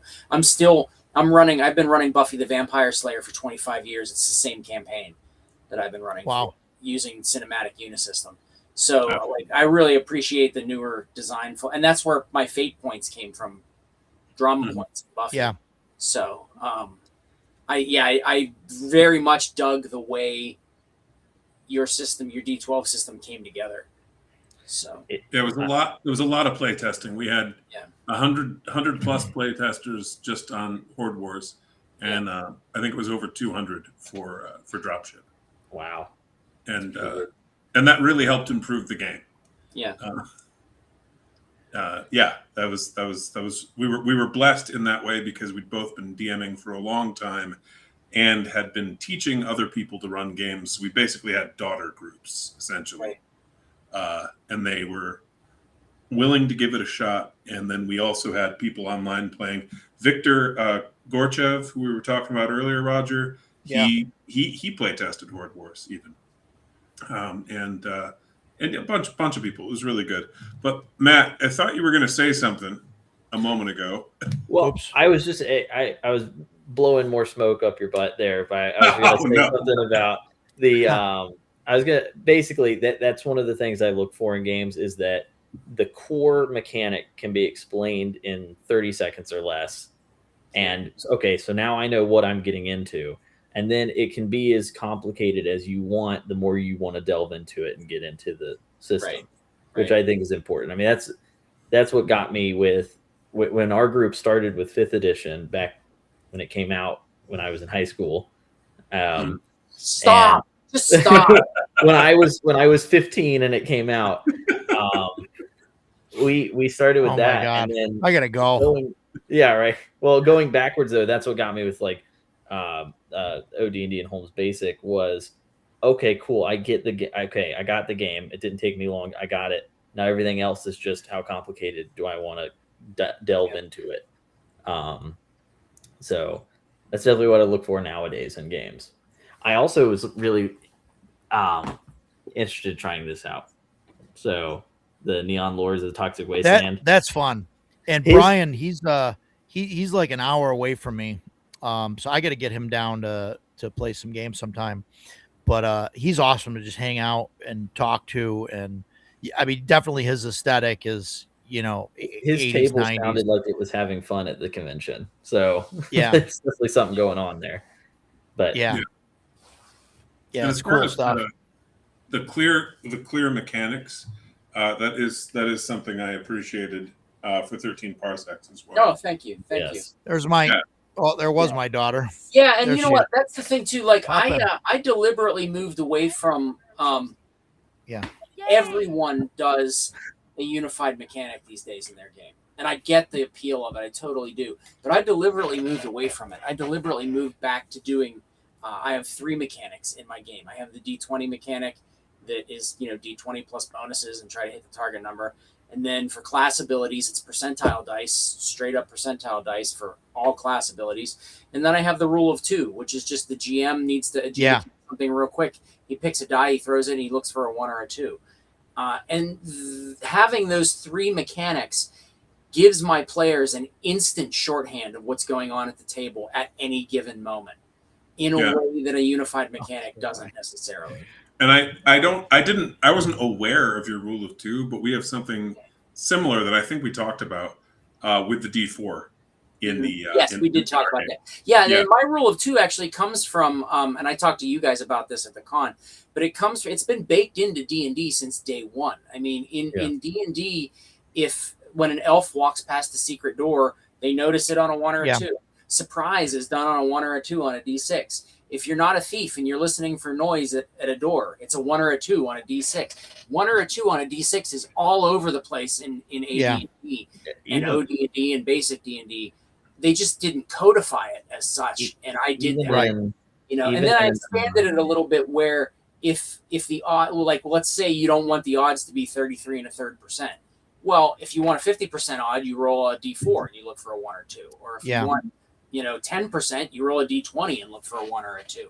And I even have in the book, I have a table that gives you a rough estimate of like, this is the rough percentage for your rule of 2 on various dice, and if you want to, sure, you can throw percentile dice instead of the rule of 2. But the rule of 2 is something that I have had great feedback from GMs just seem to really like it. They really resonate. What I've used, and I think we've talked about this on stream with you, Jason, but I've always used for years now. I would always say it would be odd if it's like if somebody asked me a question, oh, is there, am I in range of like a bottle of something to throw or something? I would say, oh, it would be odd. And then that player would roll any die. And if it Odd comes or up even. an odd number, then it's, Yeah, then I think we've that all statement's used odd true. or even at our tables. Yeah. Yeah. But I like the rule of 2 because you can, it's not a 50-50 thing. It changes the Have scaling. any of you? I've only done this once where they were successful, that I recall. Have any of you ever had them call a number on a D100 and roll it?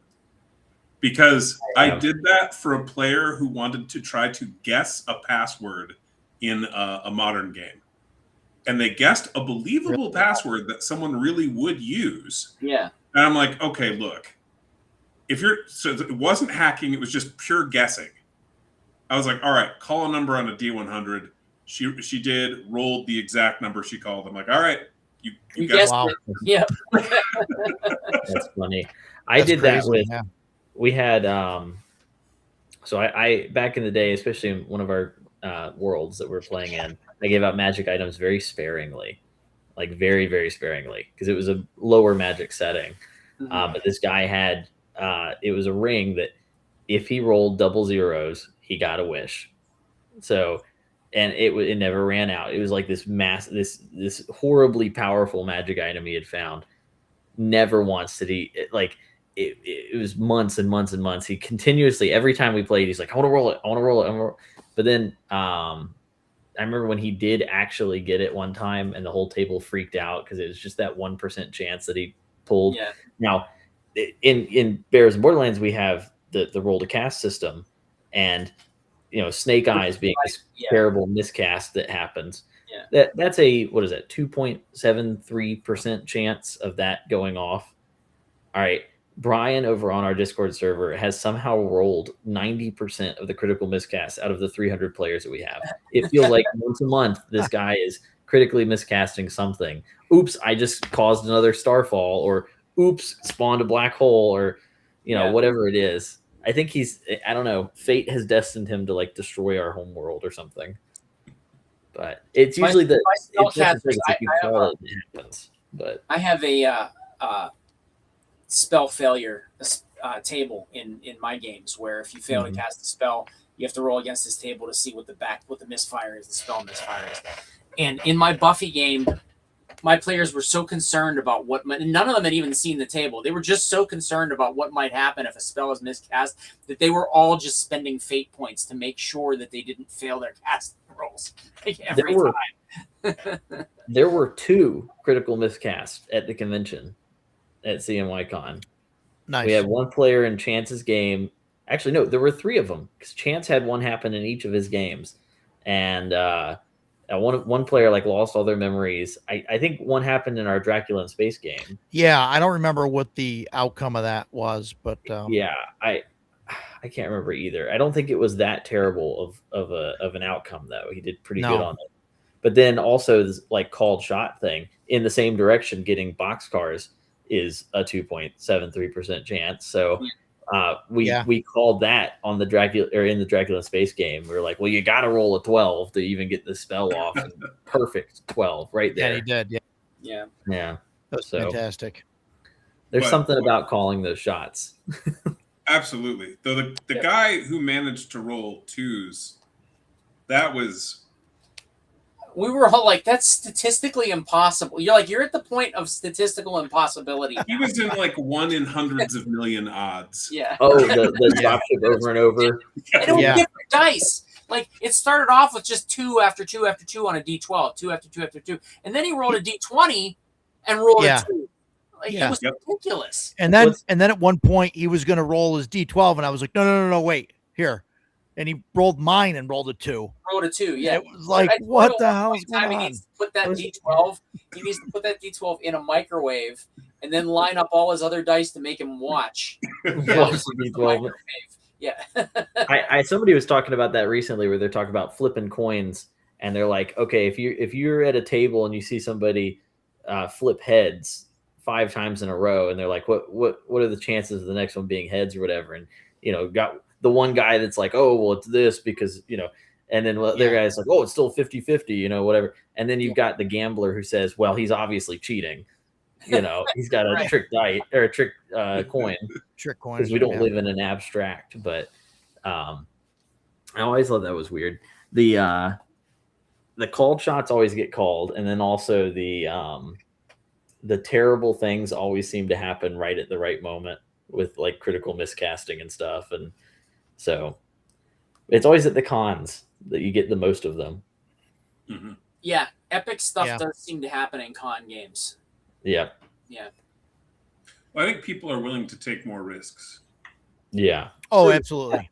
Yeah. Like you get a lot. Like I have the fate point mechanic in my games, and the fate points are a limited resource. Like now you get them in my games. You get them every level. You get some fate points, and you can earn them during play. But there's still a finite resource. You can run them out. And but at cons, everybody's like, it's a con game. Spend them. Spend your fate points. Yeah. Get rid of them all. Right. If you have any fate points left by the end of this session, you've done something wrong. Yeah. So yeah. And I always do that with successes. I always do that with Spellburn and DCC, where it's like, all right, this is the last thing, guys. I'm burning everything down to nothing to get a crit on this. Well, you also have like so whenever I'm running the con games, I started doing this earlier this year, but basically just giving them the entire spell book on a sheet without any descriptions, just the names of the spells.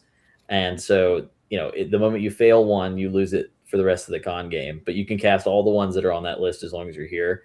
Because then you do get stuff where they can, how often do you get to try out the high level magic spell that maybe some dude spends 2 years getting, But I do that. And then I did notice a different tactic when I told some of the players. I was like, hey, if you guys like the game and you can keep your character and bring it over to our online campaign, if you wanted to. We had some people do that at a few conventions and have stuck with us for a while. But I noticed at the Dungeons of the Fellore game, they were all like, okay, guys, we got to leave the dungeon with what we have right now. Go get some hirelings from the town that's right here. Because if we want to keep this stuff, we got to be careful. And then, so I'm like, guys, how many of you are actually going to come online and play this with me later? But no, they went back and they walked back in that dungeon with a party full of like 15 people, which worked out pretty epic for them too. Because they managed to get down lower than most of my home players have been able to get so far. In Dungeon of the Fellore, I found one of the secret sub levels. I also feel like that if you go into a dungeon with 15 people, the never split the party rule goes out the window. If you got like 15 people, you can split the party. Brian's in the chat right here. Brian, you want to tell me how many men at arms you snuck down into my dungeon one day and about pushed me to my limits? That was the first time where I was like, okay, maybe I should tell them not to bring this many guys down in this dungeon. But what was it, like 60? He had like 60 men at arms. It was wow. crazy. But they got to get like mowed down like crazy though, don't they? No. Well, okay. So Brian goes to the local fighters guild and he goes, how many of you are available for fighting? Now these guys are also fighting in skirmishes too. So they had like about 100 guys there at the guild working. And he's like, I want 60 of you. He just got like this massive wealth and he wanted to spend it all or something. Yeah, but Matt does the same thing. No, I do not bring 60 men down in a dungeon. I rebuke thee. No. No time ever. No more than 50. No more than 50. But he brings them down there. I'm like, Brian, these guys this is going to be quite interesting. And so he had this just sort of string, 3x3 spear and shield, long line down, torch bearers in there too. But I want like the first encounter they had, I don't think any of the players actually got into the combat. Like it was just henchmen versus throwing henchmen at the bad guys. Yeah. Well, it was at that point too where I was like, you're not playing D&D, you're playing Skeletor. No, it was the moment he brought that many down. I said, okay, guys, we're grabbing the chainmail books and we're rolling D6s because I refuse to let you roll that many D20s. Yeah. So we would have needed Horde Wars. Yes. Yeah. But also, Yeah, no, definitely at that point, going like the chainmail route or just going simple D6s is definitely the way to go. Yeah. But also with that, I mean, the potential punishment for getting all those guys killed, if they yeah. The world, yeah. in the world, if they had meat grindered that and those dudes had died and they go back to town, they're going to get lynched by those guys' families, if nothing else. Yeah. Yeah. Your best case scenario is that your fighting man is no longer a member of the Fighters Guild, and that's the best case scenario. There are certain parties that are blacklisted from certain guilds. Like we do not work with those people, or like they'll come in there and be like, oh, I'm a friend of Klaus Black. Oh, nope, cut off. You're the guy that hired us to go get a magic item, and you wound up giving it to a vampire. We are totally not working for you. So. Have any of you guys seen the Mythica series of movie? They were like direct-to-video movies. Yes. They're quite good. I mean, the production values are low because they're direct-to-video, but they're probably some of the best pure D&D movies I've actually ever seen. And this just reminds me, this talk of like guilds and recruiting people, the scene in the very first one where she's trying to recruit people for the quest, and she's like a first-level mage, and she like jumps up on the counter, and she's like, I'm recruiting, adventurers for a quest. I bring the skill of magic, and the whole bar gets quiet, and then everybody's like, bah! I just thought that was great because it's so D&D, But I highly recommend I haven't seen the newest one. It's supposed to start a new story, but the first 5 were shockingly good for what they are. They were really good D&D movies before we got the Honor Among Thieves movie. So I recommend them. I think they're streaming somewhere on Tubi or something right now. So they were actually, and I think it was by the production company. 2 or 3 of them were free on YouTube for a while as well. Okay. They were on Amazon Prime for a while. Now I think they're all on Tubi, which is free too. So. I highly recommend them. They're really fun. They're really, if you can get past the low production values, and also incidentally, the production company that did it also did. If you watch the show The Outpost, that was on the CW for a couple seasons, another really good show that was underrated. But that was the same production company that did Mythica. So realistically, my ear trumpet, these 3 guys put this together. So technically, these 3 guys are running the show, and I'm just the guest. Right. So thanks. Use his channel. So there was a Chance will remember it if he's still in the chat here, but I think it was Dan Harmon did it was like a really goofy voice only. It was like. In the secret lair of a Dungeons and Dragons player's home. This is, taking you back to the Dead Alewives. Dead Alewives, yeah. We did 2 of them. They're hilarious. If y'all have not seen that, hey, let's go to the tavern and get drunk. Yeah, if there's So I was trying to tell my girlfriend about Dungeons and Dragons and what it was like to play it, and we're watching like Lord of the Rings or whatever, and I was like, I can't do it to you. That's not at all what the games wind up looking like. I was like, they're a bit more like this, or and I was like, you ever seen Holy Grail? She's like, oh, I have seen that. I was like, yeah, that's a bit more accurate. So. Ever since the second of those Dead Alewives has them in the dungeon, and the one NPC is Titania. Yeah. Oh, Titania. We have been desperately trying to make my wife play a character named Titania ever since that came out. And in Amazing Adventures, Roger will know this if he has the old AA books, which I'm sure you do. The companion that had the characters in it. We have a character, a pre-gen character in Amazing Adventures named Titanus Williams, who is an African American gumshoe.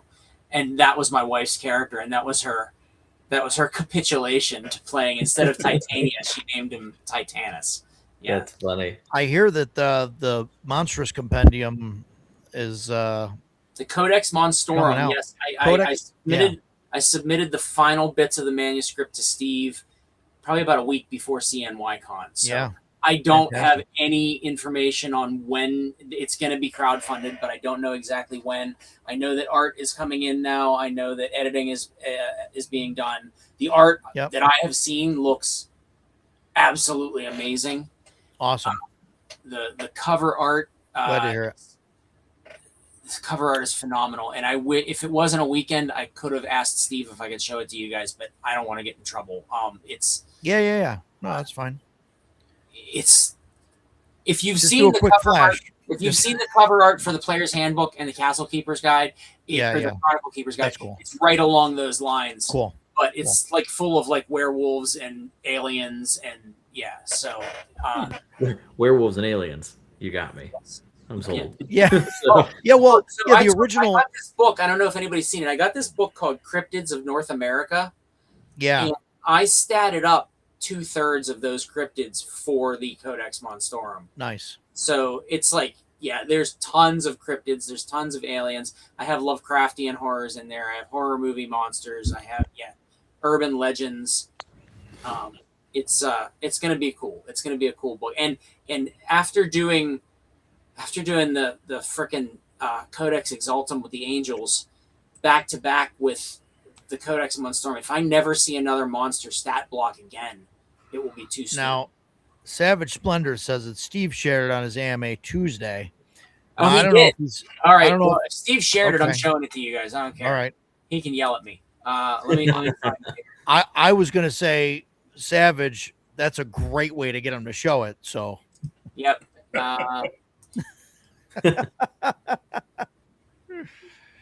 Codex Monstrorum. Where the hell is it? Hey, where is it? well, Oh, I have to get my Dropbox to sync. My Dropbox didn't start. Yeah, up. wow. It'll take a minute. so cool. I'll No, show it. I- When it comes up, I will. If Steve showed it Yeah, on his AMA, then I will show it here. Fantastic. We- Yeah, no, I like ANA is I keep saying ANA because of CNC, but Yeah. AA, AA Amazing Adventures. Yeah. Amazing and Adventures. You played the same character in 2 different Amazing Adventures con games of mine. Yeah, Savage Steve. Savage Steve McPartland, who is an absolute ripoff of Robert E. Howard's Steve Costigan character. It's interesting because I keep having to come up with like new ways of punching people. What was that movie So- you brought up, Jason? I couldn't remember the name when I got back home. The Robert E. Howard movie that you were telling me about. The Whole Wide World The Whole Wide World. I'm writing it down right now because I wanted to watch it. is based on this book.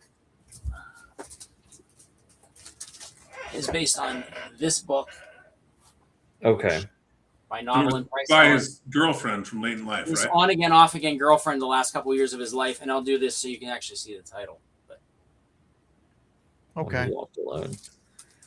Yeah, I was. absolutely, the book is 3 times as good as the movie. The movie's fantastic.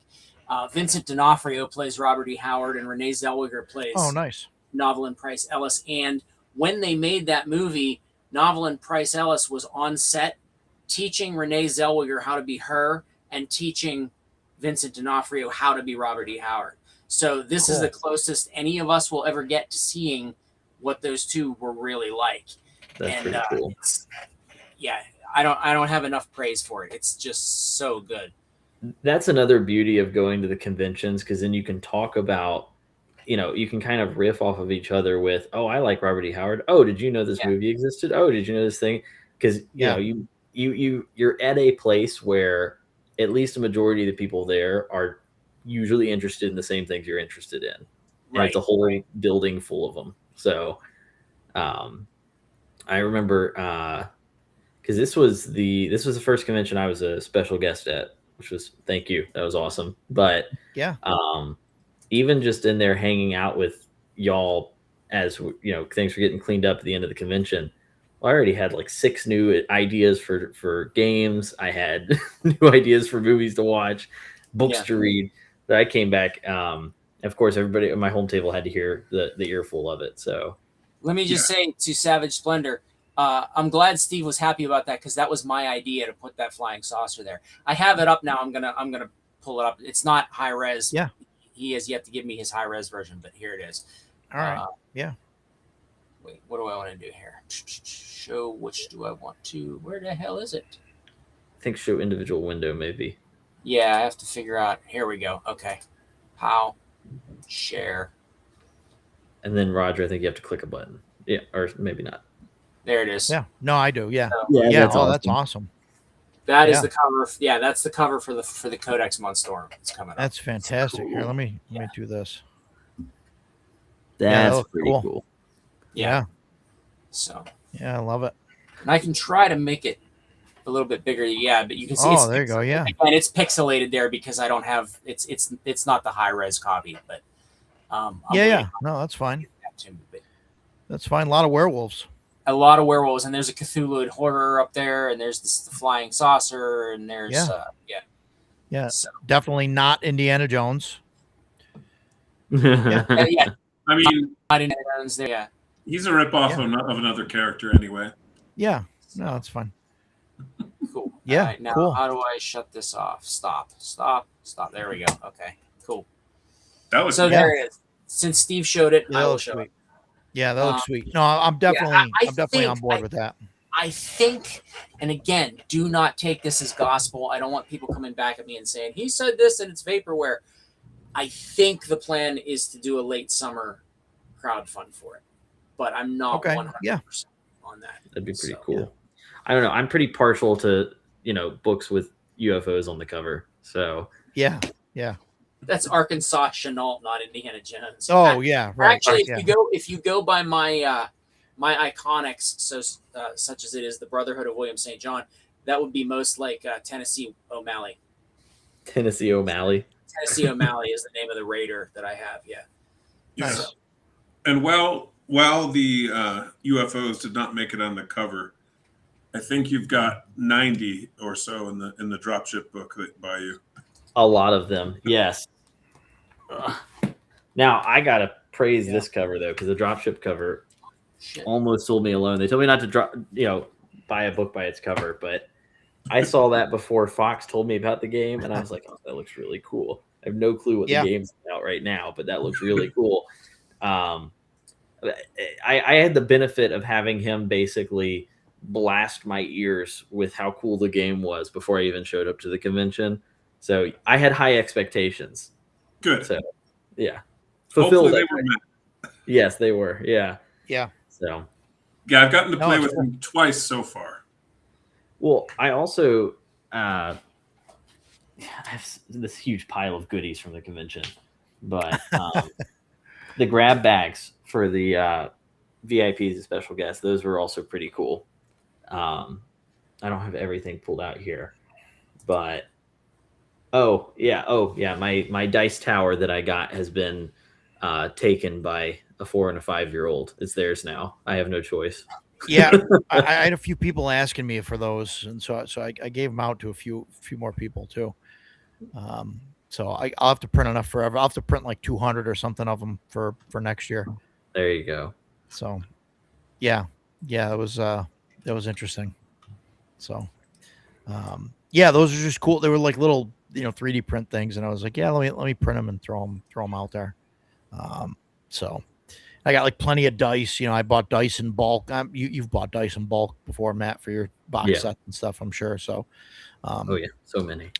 I think they come to like 80 cents. I mean, I could probably They're pretty source good. them even cheaper, Yeah. but I got about 80 cents a pack. So on them, and I've got a couple hundred left over, probably maybe 150 or so. Yeah. The more you buy, I just hand them the out better price it is. to So kids and everything and all of that, and whoever's playing, like, here you go, so I do that at our home tables too. I try not to do it as much because it is like whenever I'm running at the local game store, because then I can also be like, oh, you don't have dice? Well, we're in a game store. Go over. yeah. Patronize buy your some. local game store. Yeah. Yeah. I've felt bad in some instances where I've handed out dice because I just, if I'm going to run a game, I'll have a few sets like in the packages, in my pockets. Yeah. And like I felt bad in like some stores, like I'm handing out packages of free dice, and they're the same ones that the stores are buying and selling for like $5 a set or whatever. And I'm like, oops. My store can't complain. You Most of my money I make from my game selling there just goes right back into the store, so they're Yeah. winning out of that deal. So kind of the issue I have is like we've got the area is not huge, and we've got like a few different sort of local game stores. And there's the actual local game store, like I don't know, the people that play, it's mostly a Magic store. Yeah, And they got a guy that kind of has like Funko Pops on commission and like half the store, and they sell some board game stuff. And it's like, so they have people that can go in there and kind of run RPGs, but it's sort of like a club. You pay like $25 a piece, and like the guy that runs it, like his wife will make like t-shirts for everybody for that campaign and like things like that. But it's sort of like not really a private group, but like, it's mostly private. And then the comic book shop, like they run games, but they have to advertise that they're running, Dungeons and Dragons, because they're a WPN store and they're trying to get their numbers up. Yeah. And so there's people that run not D&D there, but they still call it D&D. And so I don't know, that's going to cause, some issues. And it's hard for me to run like anything that's not D&D because they don't really have the books. Yeah. So like, I mean, if I was going to go in there and like run dropship, like it doesn't support the store at all because I can't say, hey, you can, buy the book here. Right. Yeah. Now, mind you, local stores can do that. Sure. We generally speaking, we try to give them as good a price as possible so that they can get a good profit margin. Sure. I get that. Right. But that's really if you have enough interest in your local area that a store wants to do that. Right. And I have one store in Pittsburgh that actually direct orders books from me. And I think there's maybe a couple others that get them because I'm in distribution through Studio 2. So I think there's maybe one or two others that might order through Studio 2. But so like they're doing the WPN stuff. It's the same stuff, Wizard Premier Network. It's the same stuff that they do with Magic now, and they're doing it with D&D. Like if you like, they'll send you a bunch of free shit if you can get so many people in a month, and they send you more stuff based on how many people are signed up and running, are in D&D games every month. So if you get like 8 players every month, or or whatever, for your monthly game, then you're at this level, and they'll send you, this many things.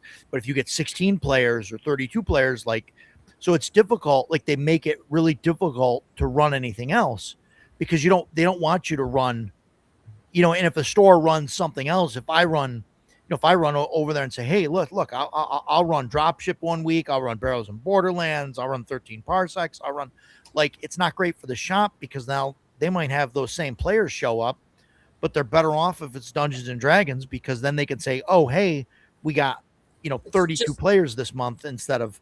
Yeah, that's just another example of WotC trying to. And they get a better discount and all that. Yeah, absolutely. Yeah, it's just them trying to monopolize the market, drive all of us out of business, and make us all go away.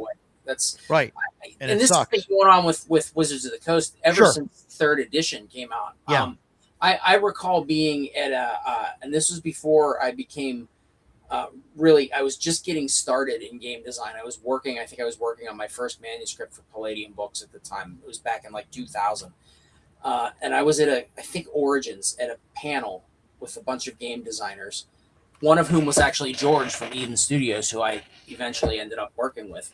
And I asked them at the time if being a publisher in the games industry, in the RPG industry, do you consider other publishers colleagues or competitors? And everybody on the panel went, "Oh, we're definitely colleagues." And then they all went, except WotC.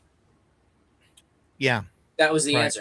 And it holds true today. I mean, yes, on some degree, everybody on this chat, well, Roger, you're not a publisher, but the three of us, to some degree, are competitors because we are competing for a market. Sure. But we're more colleagues than we are competitors because we all want to see each other do well. Yeah. We all want to see each other succeed. We all want to help each other out when we can.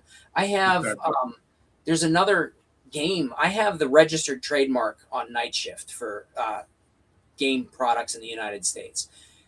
There's another Night Shift that just finished funding on Kickstarter, and they did. Really I remember I well. messaged you about that. Yeah. And I absolutely had to, under the law, I was forced to contact them and say, hey, I have the trademark on Night Shift, and it's not because I want to be a dick, and it's not because I want to do it, but I lose. If you don't enforce it, that's it. So, but again, it's always a state where, look, I don't want to mess with your shit. Nobody wants to screw anybody over. So let's see how we can work this out. And we came up with a mutual existence clause where I agree not to mess with their stuff. They agree not to mess with mine. We agree to be very clear to everybody that we're not affiliated with each other, and we go forward. And that was best for all, because really, in this case, my trademark couldn't be enforced against them fully because they're based in the UK and Japan, and my trademark is a US trademark. So I could have told them, you can't publish as Night Shift in the United States. And they could have went, all right, well, you can't publish as Night Shift in the UK or Japan, and nobody wins. Yeah. But so that's a case where, but none of us want to do that to each other, Yeah. Except for Wizards of the Coast. Wizards of the Coast wants us all to go away. They would love nothing more than to just see us all disappear. So it's funny though how easy they could, I've talked to people before about man, one or two choices for things, and they could really be imagine if they just had the original wood grain box just for sale. Yeah. Well, Matt, I know you weren't born yet, but back when 3rd edition was out, they had the OGL thing, and it was it was great. They were very open, I think, with letting people create, third-party content and other games, and it was and then I think it was good. And then they pulled back on that. Well, I think what happened is 4th edition ended up being, awful. Didn't do nearly as well as they expected it to do with, the video gamey stuff. And then that's when everybody started creating their own games and all that stuff from there. And, based on the OGL, and then they lost a ton of money. And then, then slowly they tried to get that back. But sorry, Matt. I know you were probably just learning how to walk, but all right. Oh yeah. Actually, when did 3rd edition come out? 2000 maybe. 2000. Yeah, 2000. I was 1 year old. Yeah. Okay. So yeah. I'm not far off. I thought you were talking about the reprint of the wood grain set or the box. I have that right there. No. The actual wooden box. Yeah. They did that. I missed out on that, unfortunately. I missed out on that, and it's way too expensive for me to buy now. Yeah. But I mean, of course, I did buy a white box, but I think if they wanted to push a significant market share, there are some really simple things they could do. But as a company, they're not willing to do those things because the people in charge are interested in other stuff. They supposedly I've heard that there's a smaller publisher that has made a deal or in the process of making a deal where they're going to republish, remake, redo an older version of the game, now. And I don't know how true that is or how far they're along with negotiations, but supposedly that's going to happen. I think a third-party publisher doing that is not a big deal because we have so many retro clones of D&D on the market. Right. I think this is going to have the official name on it, though. Yeah. I know that doesn't mean anything now. People in the OSR at this point in time are like, so what? So what? We've got all these things that are close enough. No, I get it. There's also, it's sort of an issue, not just with D&D, but a lot of things where it's self-referential now, where you have games coming out like whenever I was seeing, I don't know, I haven't played anything WotC in a long time, but where it's this fantasy is based on generic fantasy, which is based on D&D, which is based on, it's so many different based ons. But then, you get some of these other publishers from third-party publishing, and especially in the OSR crowd, which I saw there were a couple people that were talking about who was it earlier that brought up being a newbie to the OSR and stuff. That's one of the things that's really getting me now with it, is seeing more people are going and reading like older fantasy and stuff like that, and then getting referenced for their game based on that instead of something else, which has been because the reference has been like for 5th edition and 5.5, it's been basically like the Marvel movies, or they get this heroic fantasy thing. It's the Marvel movies, but it's also kind of like the Renaissance Fair effect, where it's the idea of fantasy rather than any of like the great works of fantasy or anything like that. Like, I really wonder how many people at WotC have read Conan or anything like that. Or I'm sure that a lot of them have read Conan. I'm not talking about the writers. I'm talking about the higher ups. Yeah, none of them. Anybody who are actually making business decisions for the because company. this is the thing. Everybody thinks that Hasbro did this to Wizards of the Coast. If you go and look, every single person on Hasbro's board of directors right now came from Wizards of the Coast. WotC has taken over Hasbro. It's not the other way around. Yeah. So this despicable stuff that's coming out of WotC is coming out of WotC. It's not coming out of Hasbro. So yeah, right. Well, guys, I think my mom's getting me past my bedtime here. What? So, you guys got any final thoughts on? Well, anything really, but I mean, I was going to say CNY. Any thoughts? It's one of the best con experiences I've had in a long time. It honestly is. Yeah, it was so. It means a lot. Y'all definitely, if y'all haven't been to it, y'all have to go. I think next year is going to be even better with what you talked about doing, and the amount. I mean, how not to say how many people came this time, but you had a large growth from the first year to this year. We had 20%. We had 20% growth. So we had 202 last year, and this year we had 244. That's pretty good. So we had 20% growth. I was expecting 250 plus, but we had a 20% increase. So you're in that sort of sweet spot of like getting there and actually getting to talk to publishers, talk to gamers, and sign up for games, and not like, oh no, I missed day one sign up and now there's nothing for me to play. Well, as a small publisher, it's nice to be at a con where you don't get buried by the big boys. Like when we go to cons, like even Gary Con at this point, the mid-sized publishers rule Gary Con. Well, now WotC's come in, and it's all going to be just another shill for Wizards of the Coast. But even the mid-sized publishers rule that con, and small publishers get buried. Small cons are outstanding for those of us who are small upstart publishers that want people to see us and who want to get our games into people's hands. Cons like CNY Con are essential for that. Absolutely. And Roger, I don't know if you know this, but well, your convention was about a third of the size this year of North Texas. We had almost equal sales. Wow. Yeah. I sold all but 2 box sets, and one of them I didn't sell because I popped it open as a show-off box set. Yeah, I was down to my last copy of Night Shift. I almost sold out of Night Shift. Wow. Yeah. That's all you guys. That's because you guys are great salespeople, and I spent half my time talking about other people's games. So but an equal amount of other people. Nobody added a lot. An equal amount of other people were talking about your game, so they had to go get it. Well, it was funny though, because I had people walking up to my table while I was reading some of y'all's books at my table. I was like, "Oh, yes, this is here, but look at this game."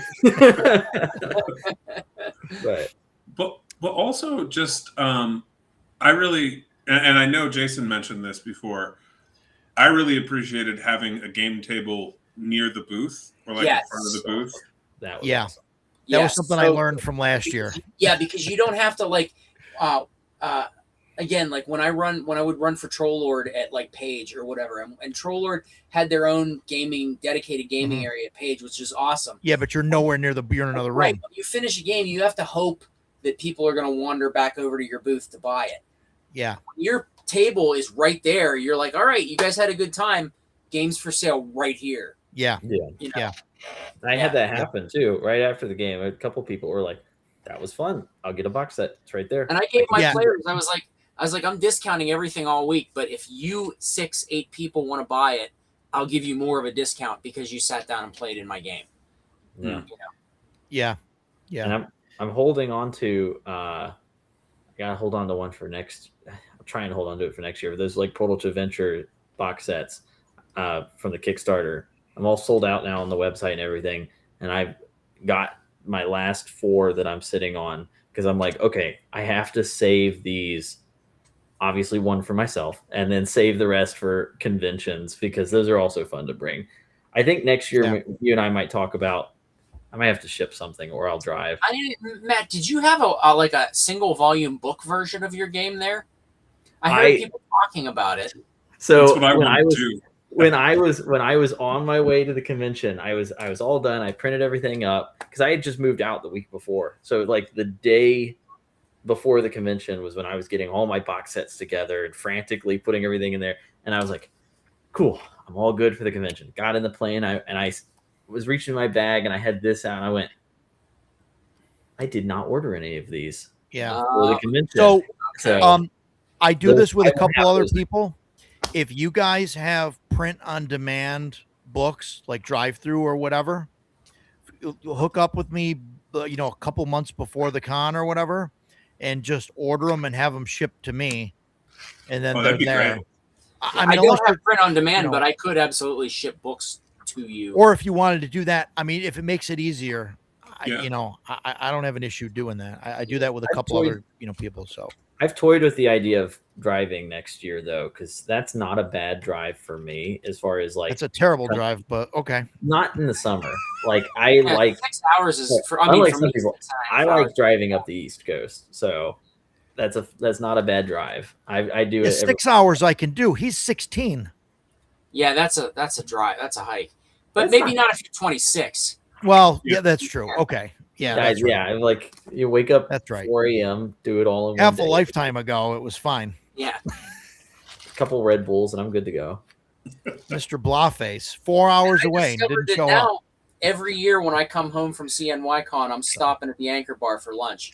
There you go. Yeah, So I saw the pics there, Niagara Falls and stuff. Yeah, it was cool. Niagara Falls was pretty. I won't be doing that every year because it is a half an hour out of the way, but it was pretty awesome. Yeah. So yeah, cool. Well, hey, thanks for having me on, guys. Appreciate it. Thanks for having us. Yeah. And, Had a great time with you. Yeah. This is awesome. No, this was fun. And I know Jason and Matt, you guys have been on my stream before. Todd, we got to get you on Sure. at some point. I've been kind of pushing it until I got a chance to play dropship.